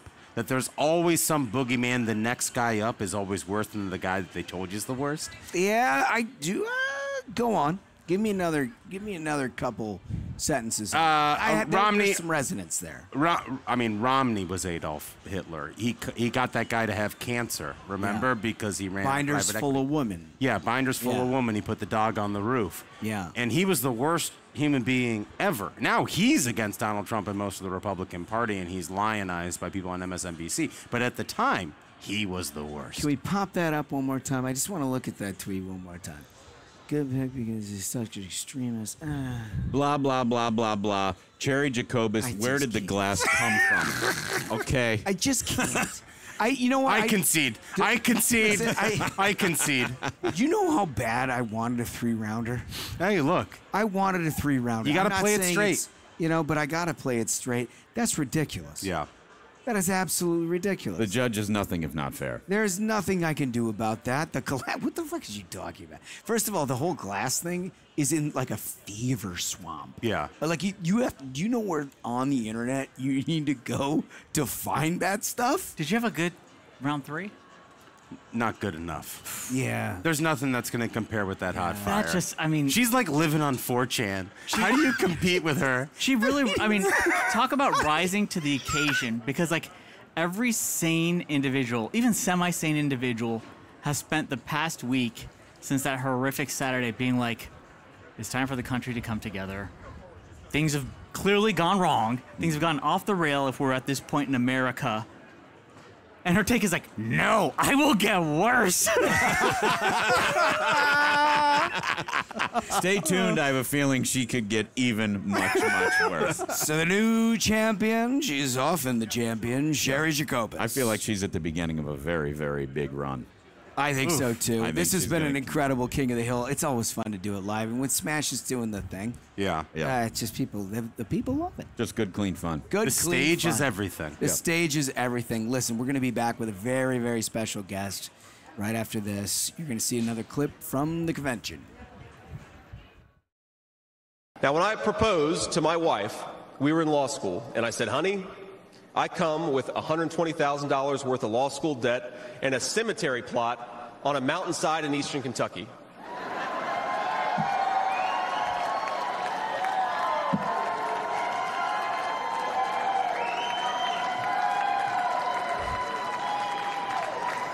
And I guess standing here tonight, it's just gotten weirder and weirder, honey. But that's what she was getting. Now, that cemetery plot in eastern Kentucky is near my family's ancestral home. And like a lot of people, we came from the mountains of Appalachia into the factories of Ohio, Pennsylvania, Michigan, and Wisconsin.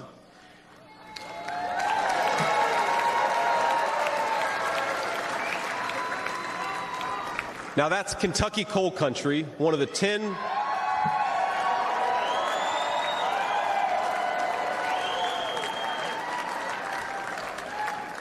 Now, it's one of the 10 poorest counties in the entire United States of America.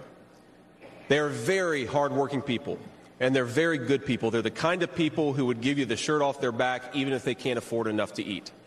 And our media calls them privileged and looks down on them. But they love this country, not only because it's a good idea, but because in their bones they know that this is their home, and it will be their children's home, and they would die fighting to protect it.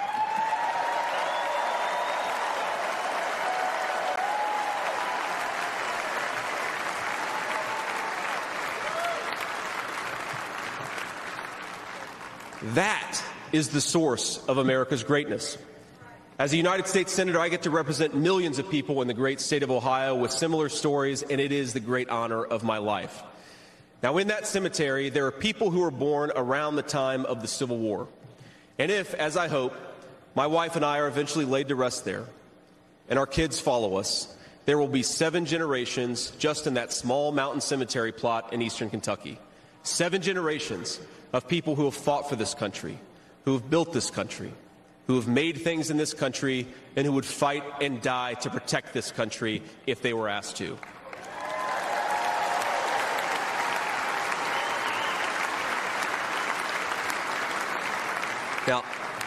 Now that's not just an idea, my friends. That's not just a set of principles. Even though the ideas and the principles are great, that is a homeland. That is our homeland.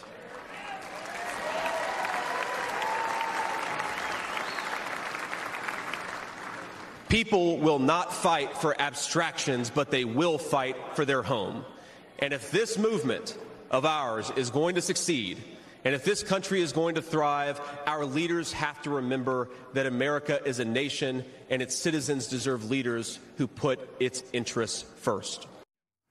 Hell yeah. There you go. And That's incredible. a speech. Incredible. That's a speech. Oh, yeah. Incredible. But you know what? While we were hanging out, watching JD, look who joined us, Governor Abbott. Unbelievable. From the great state of Texas. I mean, what a pleasure it is to have you, sir. And what a pleasure. Great state of Texas. Great to be here with you guys. Oh, man, this is so fun.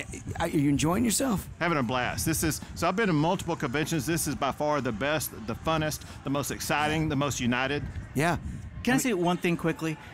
So Chairman Whatley was very gracious. He let me sit in his suite to see the convention last night. And as it's beginning, I'm looking down at the floor and I see Texas has essentially the best possible real estate. Texas and Florida. And I was like, why do they get it? It should be complete North Carolina bias. You know, Whatley have Lord Trump. So if you look across the country, Texas has the best real estate. It just works the same way. And then, as the show goes on, anytime there's a guest who has a tremendous moment, no one is more into it than the Texas delegation. That's why. You see the hats wave. They These have people like are in it. They have choreography. It's like a sorority hype video. They're waving the hats. They got the whole dances. It's fantastic. And you know what? That is actually one of the things I love about Texas the most. It's the Republic of Texas. People have so much pride when they're from Texas. My wife's family's from Texas. Before you came on, you were doing the hook'em, and you were like, all right, can we get you to the hook'em? I don't know if people know this across the country. I lived there for a few years. My wife's family's from there. Texas is very serious about their college signs. They got their gang signs. Oh, yeah. Yeah, so you got hook'em, right? It's going to be clear, 'cause I got constituents out there. I did this. I have to do this. Gig 'em? Gig 'em, too. And frog. Guns up. Guns up. Guns up. You guys know what that is? University of Houston, right there. Yeah. That's a wild one. How about this? Conference USA. This one. It's unclear on that one. So Pony Power? Yeah, this is TCU. Frogs. That's SMU right there. Yep. Okay. I think we covered it. No. No, there's more. Bear down. Bear down. Scratch 'em cats. Texas State. There you Bobcats. go. Exactly. I know them all. Their first bowl game, I think, ever last year. You know what? They're cooking down there. They are. That coach has it figured out. They won that game against Baylor. Exactly right. This year. Great team. And great coach. what they did in the transfer portal was incredible. They could have never done it without a governor like you. Exactly. The glue for our sports teams. Yeah. Everyone was talking about Colorado. Check out what's happening at Texas State. I'm telling you, there's something going on there. Well, you got to be sign language to be a governor of Texas, apparently. That's impressive. Like every single possible thing. Listen, you addressed this place. You talked to these people. What was the energy? I mean, it was terrific. I got to tell you, I've never experienced anything with that much energy. And the Texas delegation obviously was on fire last night. But the entire arena was on fire. And one reason why they were on fire is because of what I was speaking about. Americans are on fire because of Joe Biden's open border policies. 100%. And they want a president who will secure our border. And so this is, among all the issues, this is perhaps the most excitable issue for this crowd. But it's not just in this arena. This persists across the entire country. Yeah, let me ask you this, because, look, historically speaking, at least the way the center left has looked at it, the left doesn't care at all. The center left has looked at it, is immigration, it's a border state problem, right? This is a Texas problem. It's an Arizona. It's a California, New Mexico problem. Like, they can figure this thing out. Let's just ignore this whole thing. What's happened over the last 6 months, in large part to your leadership, is everyone understands this problem. Not only do they understand it is illegal immigration in terms of just people coming in, but it's drugs, it's human trafficking, it's all of the things associated with it that you've had to deal with, and now they are too. Well, there's two explanations for that. One began more than 6 months, began about a year ago. When we started busing illegal immigrants to sanctuary cities across the country, when New York City, when Chicago, when Philadelphia, they had to deal with this, it was a New York problem. And they were dealing with a tiny fraction of what we deal with, and they were incapable of dealing with it. Then the other thing, far more tragic, when you see Lake and Riley, when you see Jocelyn in Texas, when you see there are men and women in states across the country who are slaughtered by people who come across the border illegally with criminal records, where Border Patrol had their hands on them and let them go back into our country. This is death by political policy in the United States of America, which is why so many Americans are angry about it. They do not know who is next, where will be next, but all we do know is that somebody else is going to be slaughtered by somebody that Joe Biden let into the country illegally. No, there's no question about it. I mean, here's the thing that we appreciate so much about your leadership is, when you get in Texas, they appreciate it, right? They know what you're doing. They know how you're trying to solve these problems. Nationally, you get the left-wing media that just sort of harangues. You get sued by a Biden administration, constantly under attack by a left-wing media, and yet you're trying to do the right stuff, and you're going outside of the administration control. You're doing it yourself. You're trying to actually solve the problem, which, you know, look, call me old-fashioned, but I think that's what we were all here for. So we're here for one, we are here for that. For another, there has been a unifying thread to the United States of America from the beginning, and that is the rule of law. This is the important part. Texas did not make up the strategies that we're using. We're enforcing strategies that Congress passed as law that long predated Joe Biden. It predated George W. Bush. The President of the United States is required to deny illegal entry, to detain any illegal immigrant who crosses the border, and to build border barriers. Biden is doing none of that. Texas is doing all of that. Yeah, isn't that incredible? That's it. I mean, I can only imagine at the beginning, first couple of days of this administration, you had some fears based upon what it is they were talking about, no Democratic primary, and ultimately when he became president of the United States, and then they started reversing Remain Mexico, for example, and they said they were going to cancel the border wall and all these other things. Did you ever think they would be this negligent? No way at all. No one would think that the president or an administration would knowingly allow in murderers, rapists, and terrorists into our country. They know these hundreds of terrorists who've come into the country. Ask yourself this: why in the world do we have TSA agents at the airports checking your shoes when all they got to do is come across the border? Well, they need to take every TSA agent, put them on the border. That'll be real security. That's a great idea. That's a great idea. Well, I'm guessing, based on your close relationship with President Trump and your working relationship with everything that they've done and that they stand for and they will do back in power, this is about as clear-cut a case as you can get. Right. So I've talked with President Trump extensively about this issue. He spent time with me on an area in the middle of the border, Eagle Pass, Texas, that we wired completely shut. 50-acre park, and he saw what we did militarily, and he was very impressed. The point is that he talked to that time what he wants to do to make sure we secure the border. having 4 years of experience there before, knowing the tools and levers he can push and pull and what he can get done, he's going to be far more successful the next 4 years than he was his first 4 years. Well, Governor, yeah, Governor, thank God the clock. Thank God the clock is ticking.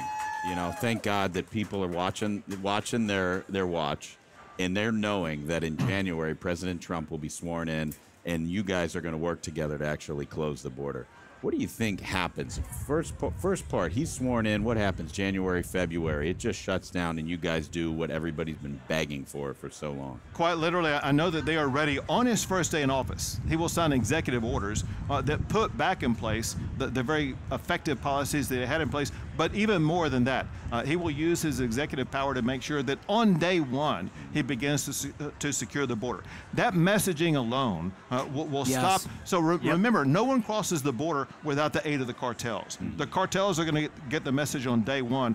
They're being put out of business. I mean, it's got to be so frustrating for people from Texas who have been shouting from the rooftops about this for so long. And finally, there's a chance to fix the problem when you guys work together. So listen, we feel like we're in a football game. We're on the 10-yard line, and we got 10 more yards to score and to win the game.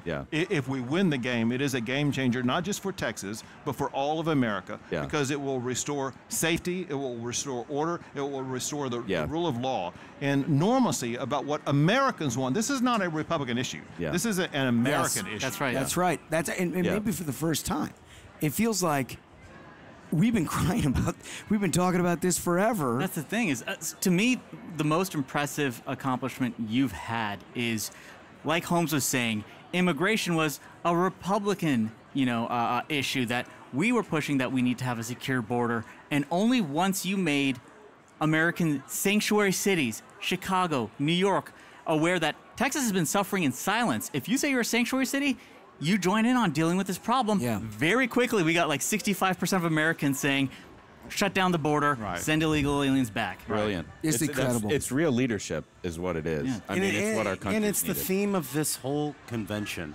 right?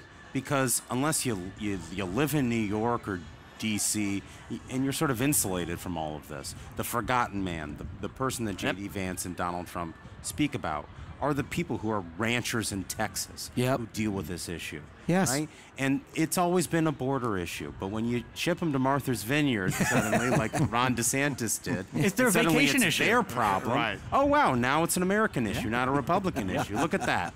Well, it's human trafficking all of a sudden. But you got that. But in every community, in every state, there are people dying from fentanyl. That's right. So Texas law enforcement alone has seized more than enough fentanyl to kill every man, woman, and child in the United States. Isn't that twice. shocking? Isn't that shocking? And if you're not tuned into the Republican National Convention, I don't know where you get that news. You wouldn't know. Right? I mean, spot on. It's incredible to us who follow this stuff very closely what a horrific problem that we've had. And all of the media cover. You watch local news, right? I watch a lot of local news.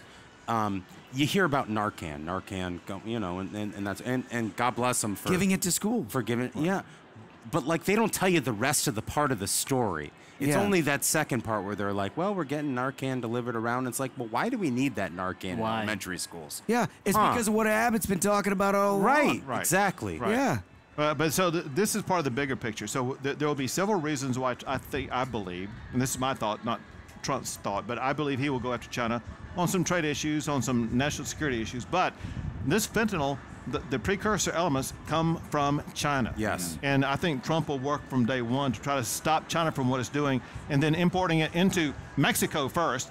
And you can expect Trump to crack down on Mexico in part because of fentanyl, in part because of their open border policies. You can see a resurrection of the Remain in Mexico policy or something similar to that. So he's ready to go. He just needs to be unleashed. He will be unleashed on the night of November the 5th. Yeah, your lips to God's ears. I love that right there.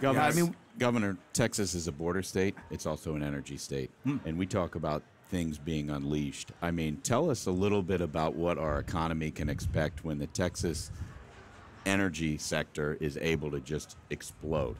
It's just stunning. So first, the setting about where we are right now. There are only 7 countries with an economy larger than Texas. The United States, China, India, Japan, the UK, Germany, and France. by the way, with the way things are going, Texas will pass France later on this year. Let's go. Take that, France. After that election, I'm absolutely certain of it. But with an unleashed energy policy, Texas is the third leading producer of oil in the world.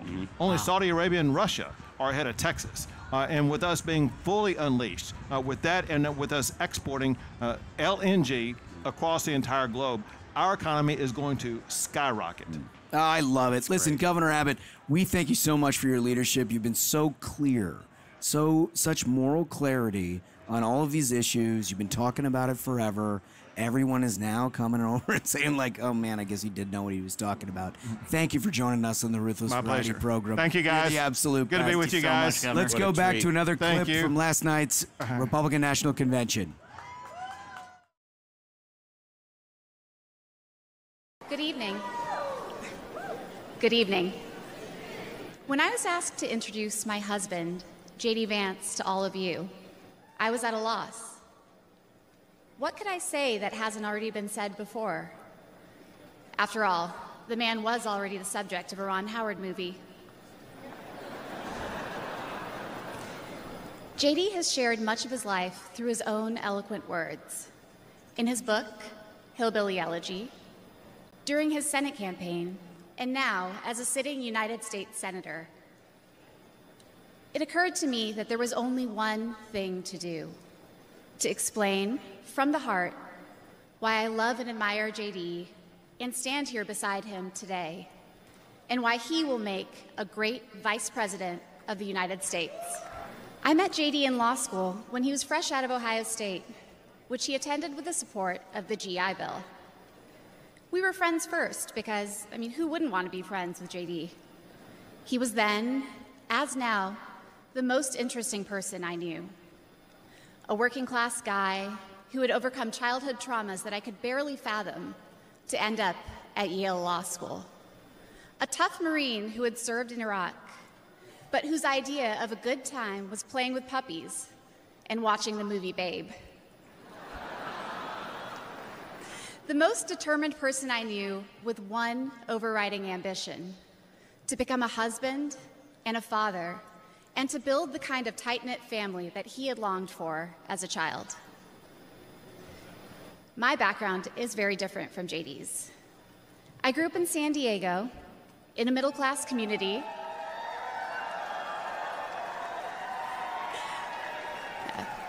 With two loving parents, both immigrants from India, and a wonderful sister. That JD and I could meet at all, let alone fall in love and marry, is a testament to this great country.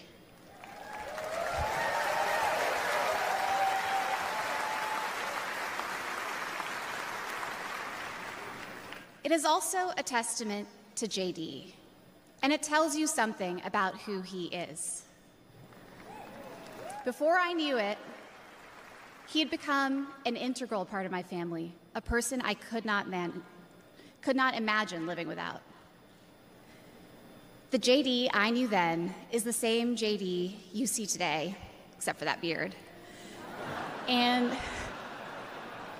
his goals in this new role are the same that he has pursued for our family: to keep people safe, to create opportunities, to build a better life, and to solve problems with an open mind. What an inspiration. She's just absolutely terrific. Huge, huge reception to those comments. Look what we have here. Look what we have, Mary Catherine. The fun never ends. Mary Catherine Ham. The fun never ends. Yes, I wandered up. In fact, like all great moments in my career, I just show up at the last minute, grab a beer, and wander around until someone tells me what to do. I got every job I ever had. We just had a look out and saw your wandering self with a Miller Lite, and we thought, it's perfect. Let's give him a mic. That's a perfect. Smug has been begging for somebody from North Carolina for quite a long time. Thank God. Finally. I've had to deal with all this Ohio nonsense. I know, it's very Midwesty. Too much. A bit much. It is very funny that the Ruthless Variety program finds someone and they're like, oh, they're drinking? Let's get them in front of a microphone. We'd like them to talk. Yeah. Expansively. All right, so listen, let me just first say, this is going to be our last segment. After 4 days of this stuff, I mean, we've got, we might do one more. But we're trying to summarize this a little bit. And I've had so much fun. Thank you for everybody who's been watching. Yeah. Like and subscribe. Remember, like and subscribe. That's all very, very important. But we're going to try to break down actually what this is all going towards. Yeah. Right?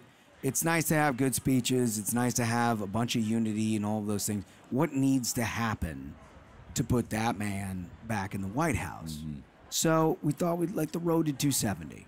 A good way to do it. And MK, happy to read you into all of this. The best part about the Ruthless Variety program, we need no planning whatsoever. We just add people, and here we go.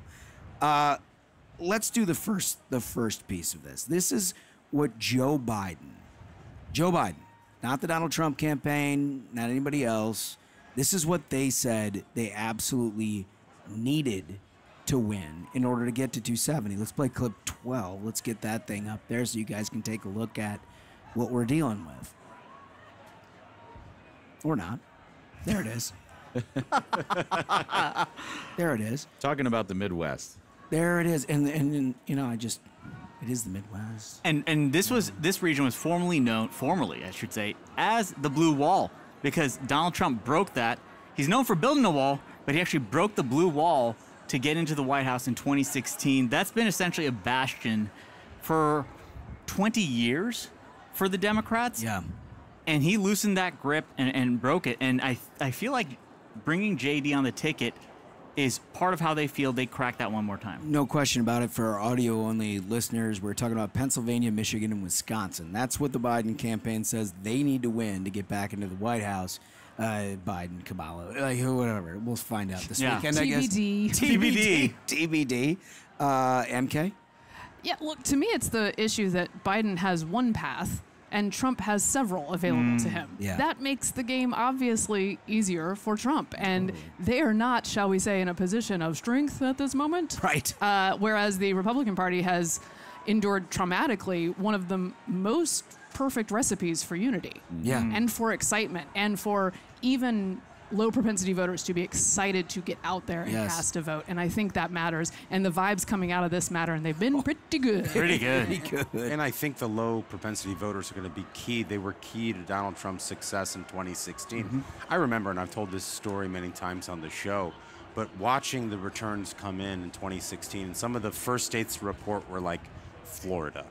And you saw the numbers that Donald Trump was posting in these rural precincts in like the panhandle of Florida. Yeah. And it was like, these people are the same people in rural Ohio. They're the same people in rural Wisconsin, Michigan, Pennsylvania. Northern Kentucky. Right. I know that area really well. Yeah, it is the forgotten man and woman of America that has a resonance with Donald Trump. And Donald Trump really alone until J.D. Vance took stage last night and he spoke to all those same anxieties they've had in their lives.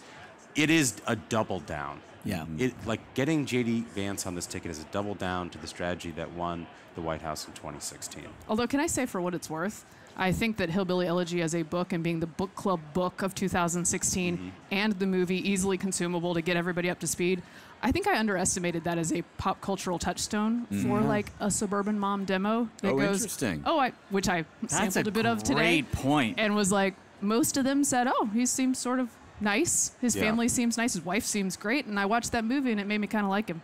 Well, that's a really good point. Yeah, he certainly doesn't. Man, you know what? That is a good point. He doesn't seem like a politician. He seems authentic. And in today's modern politics, authenticity is the coin of the realm. It's what everybody is after. They want something that's real.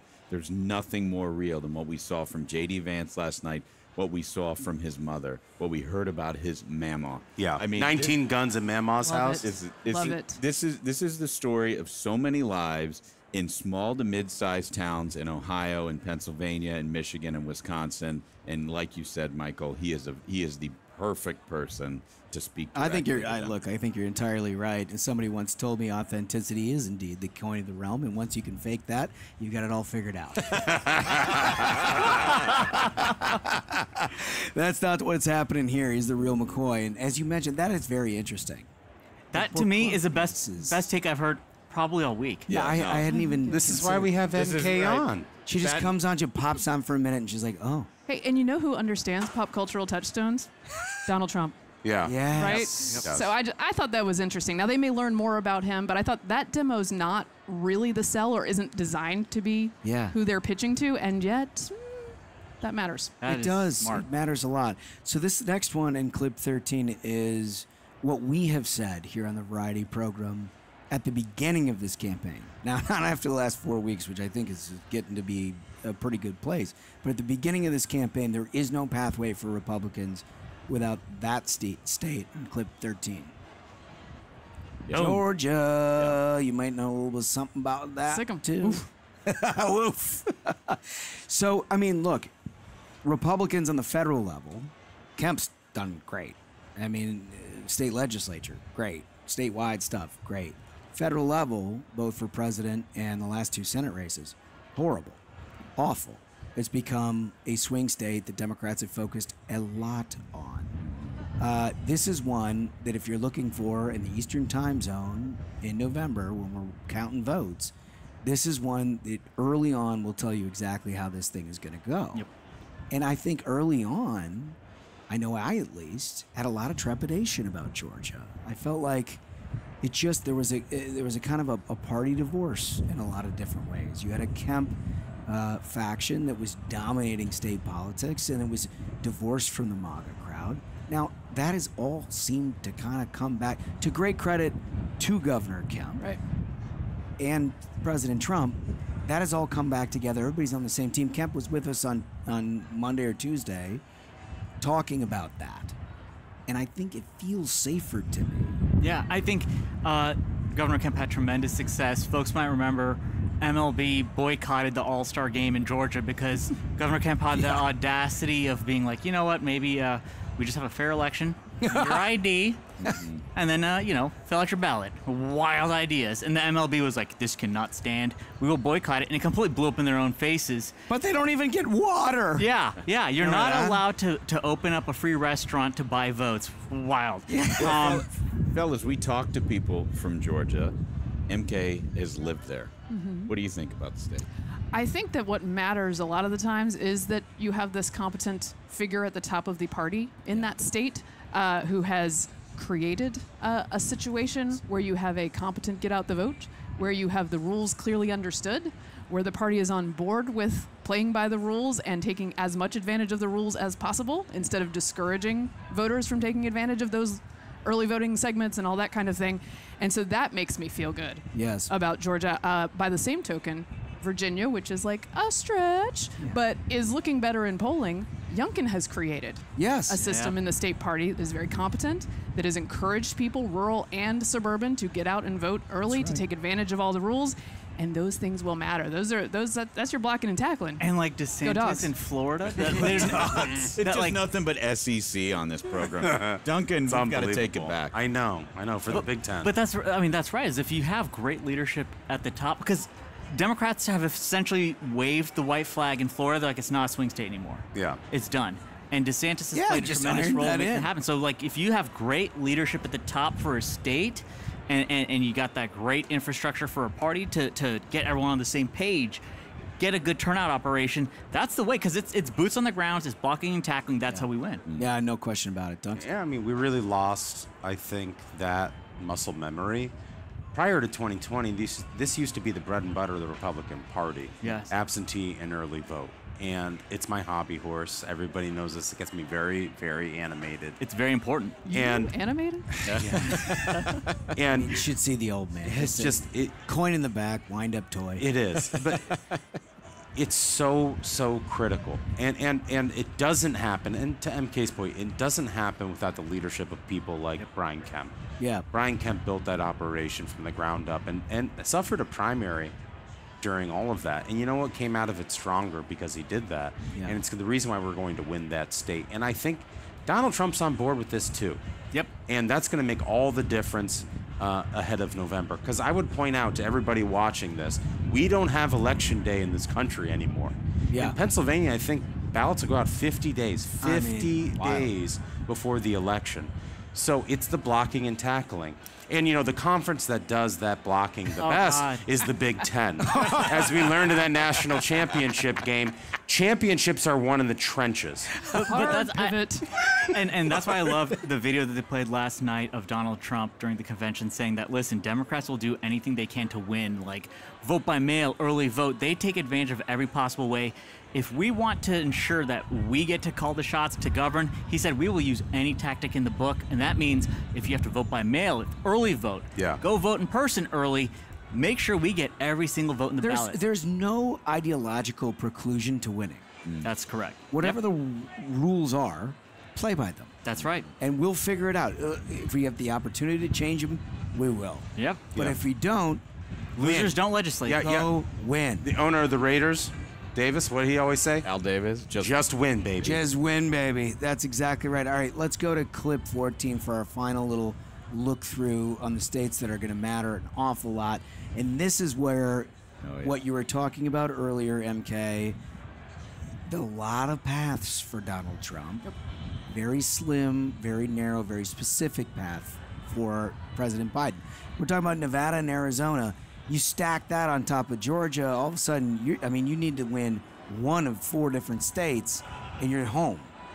Can we talk about where we are compared to like a year and a half ago? Right. When the argument was, and I thought understandably so, was where is the new Trump voter? Yeah. What kind of voter are you gaining? Nevada, to me, is the picture of that. Totally. A multiracial, working-class state that Democrats, by all rights, should have in the bag. And it's like, nah, double-digit lead for Trump.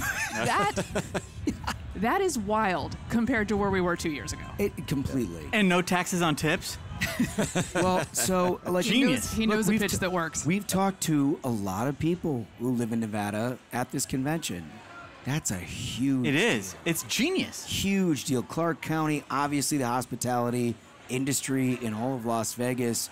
There is an enormous population of people who are not like typically very political, but you have culinary unions and all kinds of things that try to turn people out for Democrats. When you talk about something like no tax on tips, you've got their area. Well, what people forget is that their experience during the pandemic was very different from the experience in the Acela corridor. They couldn't just go home and do their job from their laptop. That's right. They lost their job in a lot of ways because the hospitality industry was crushed.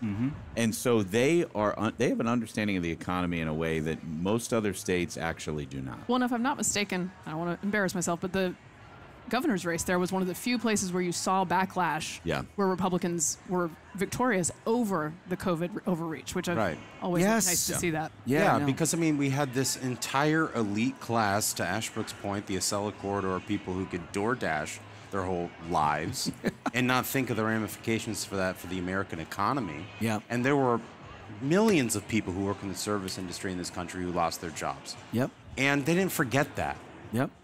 And it's a very smart move by Donald Trump. To your point earlier about a multiracial coalition, Clark County, Nevada, that is where that is happening right now for Donald Trump. Yeah, no question about it. So anyway, those 2 states, look, you look at polls right now, leads. Yeah. Leads outside the margin. But at the same time, Joe, don't let that stop you. Yeah. These dumb kids, when have youngsters been right? Don't let them take it from you, Joe. That's right, Don't let them Smug. steal it. Stand up for yourself, Joe. Fight the deep state coup. Fight. Stand up for yourself on that Rehoboth couch at the beach house. The road to 270, multiple pathways, and it looks pretty good as we sit here in Milwaukee, Wisconsin. Everybody's got to stay committed, though. Got to stay committed, got to stay focused, talk to your friends and neighbors, make sure that we're heading in the right direction because, honestly, I don't know what they're going to come up with, if it's going to be the elderly guy they got there or something else. I don't even think they even know at this point. I don't think they know either, but they're going to throw everything they got. And this still feels good. It feels good. A couple things I got to do here before we get out of here. Okay. First thing, some photos of the old man's old man. Oh, we're doing this? We got that. I'm glad you remembered this, Holmes. So the old man's old man. Yes. Legend. He was a newsman. Yeah, my father was a newsman. That's Duncan's dad. And this is the Oakland Press. He was a reporter at the Oakland Press in Michigan, in Pontiac, Michigan. That is the 1980 Republican National Convention in Detroit. And there he is, leaning over to ask a question. Incredible. Absolute hero. Model of my life. So great. Best dad anybody could ever have. I wouldn't be where I am without him. If you go, wouldn't be here today. I have to pinch myself. I feel like we can all kind of say that because that's our thing. You got a photo of it, but that is a quintessential Duncan situation. Yeah. He has journo in his DNA. He's 100% journo. Hey, that's why we get along. My dad is also a journo, which means there's at least 2 good ones. Yeah, but in a real serious way, it made me who I am today. I mean, every single dinner, we would sit down and we would have dinner and we'd talk about our day. My dad would ask me things. He didn't ask me things like, just hanging out. It was pointed questions. Yeah. And because he was just a newsman in his heart, and it made me smarter. It made me better at this job and the rest of my life. So I mean, I'm super so well grateful. said. I mean, look, it resonates deeply. I remember both my parents were attorneys. They were political. They were Democrats. Yeah. And I would sit at the same dinner table. They now say, I wish we talked about finance or something. You'd have a lot better career. I mean, yeah. But it was the same thing. Yeah. It was just like a big discussion about, what are your thoughts? And it kind of got us interested in this sort of thing. I was the furthest thing from a college Republican. Yeah. But here we are. Yeah. No, it's the same for me. My father was in manufacturing, made industrial knives, Hamilton, Ohio. Yeah. And I know it's the same thing for Smug. Smug's father is a rocket scientist. Yeah, he's the only one that's actually got... And he was a Republican. We were working class people. He had to design rockets for NASA and to protect this country that we love. Yeah. And unlike all of you guys, Republican born and bred. We loved Reagan. Unbelievable. No, but I noticed the turn in my family. I noticed the turn. Yeah. It started turning. Yeah. My parents are now like, there's no question about who they're same. voting for. Same. Yep. It's been a journey since 1980. It has been a journey. There's no question about it. So before we get out of here, special thanks to the Republican National Committee. This piece of real estate that we've got right here that you're overlooking, it's beautiful, does not come without an incredible amount of work done by the Republican National Committee to get us here, make sure that we have to bring you the best seat in the House. Yeah. I also want to thank Chairman Whatley personally. He came on. Yeah. He's responsible for the an awful best. lot of The this. best. Just incredible. I also just want to thank Megyn Kelly for joining us for 2 days here. She took the noon to 2, and then we came on after. It was terrific. It was so fun to have her here. We've got a crew along. They were absolutely terrific. They have done an exceptional job. No question about it. They also did all the stuff inside. Where do you see what they do tonight for President Trump? They've done all of this stuff. I can't tell you how nice these people are, how welcoming and incredible and facilitating they've all been for us in order to give you this show. And I also want to thank Freeman, who has been just incredible. I mean, we have had an unbelievable experience here at this convention. I've been to a lot of them now. I'm getting, I hate to admit that, but I've been to a lot of them. This is the best one. Unforgettable. Don't you think, fellas? Yeah. Hands down, yeah. And I got to thank all the listeners, everybody listening, everybody watching. None of this would be possible without you. This has just been the best for us. It's been incredible. I feel truly blessed. You wake up and you're like, yes, we get to go do it again. I'm kind of like going to be depressed tomorrow morning when we have to leave. I know. Yeah, and we've got Nikki Spaghetti in the truck. Yeah. Every single day. He's putting the clips up. The guy is doing yeoman's work, and none of this would be possible if we didn't have a Marine on our side. Yeah. Wolf. Oh, Wolf. Hey, Wolf, why don't you come out from up behind there? Yeah, and come stand on here up for a here, second pal. Before we sign off. Come on in there, Wolf. Come on out. Everybody needs to take a look at this Marine. None of this would be possible They need to without take a Wolf look at and the this whole guy. team. This is the guy. This is the guy. We really appreciate it. The work of the camera operators, everybody. It has been fantastic. Jared Small. Oh, yeah. Absolute. And Mustache Jared. Terrific. Thank you to everybody with that, Smug. I think we did it. I think so. Absolute banger of an episode, ladies and gentlemen. Thank you so much to Megyn Kelly. Thank you so much to Speaker Johnson. Thank you so much to Brian Kilmeade. Thank you so much, Governor Sarah Sanders. Thank you so much, Governor Abbott. And thank you so much, MK. So, until next time, minions, keep the faith, hold the line, and own the libs. We'll see you on Tuesday. Stay ruthless.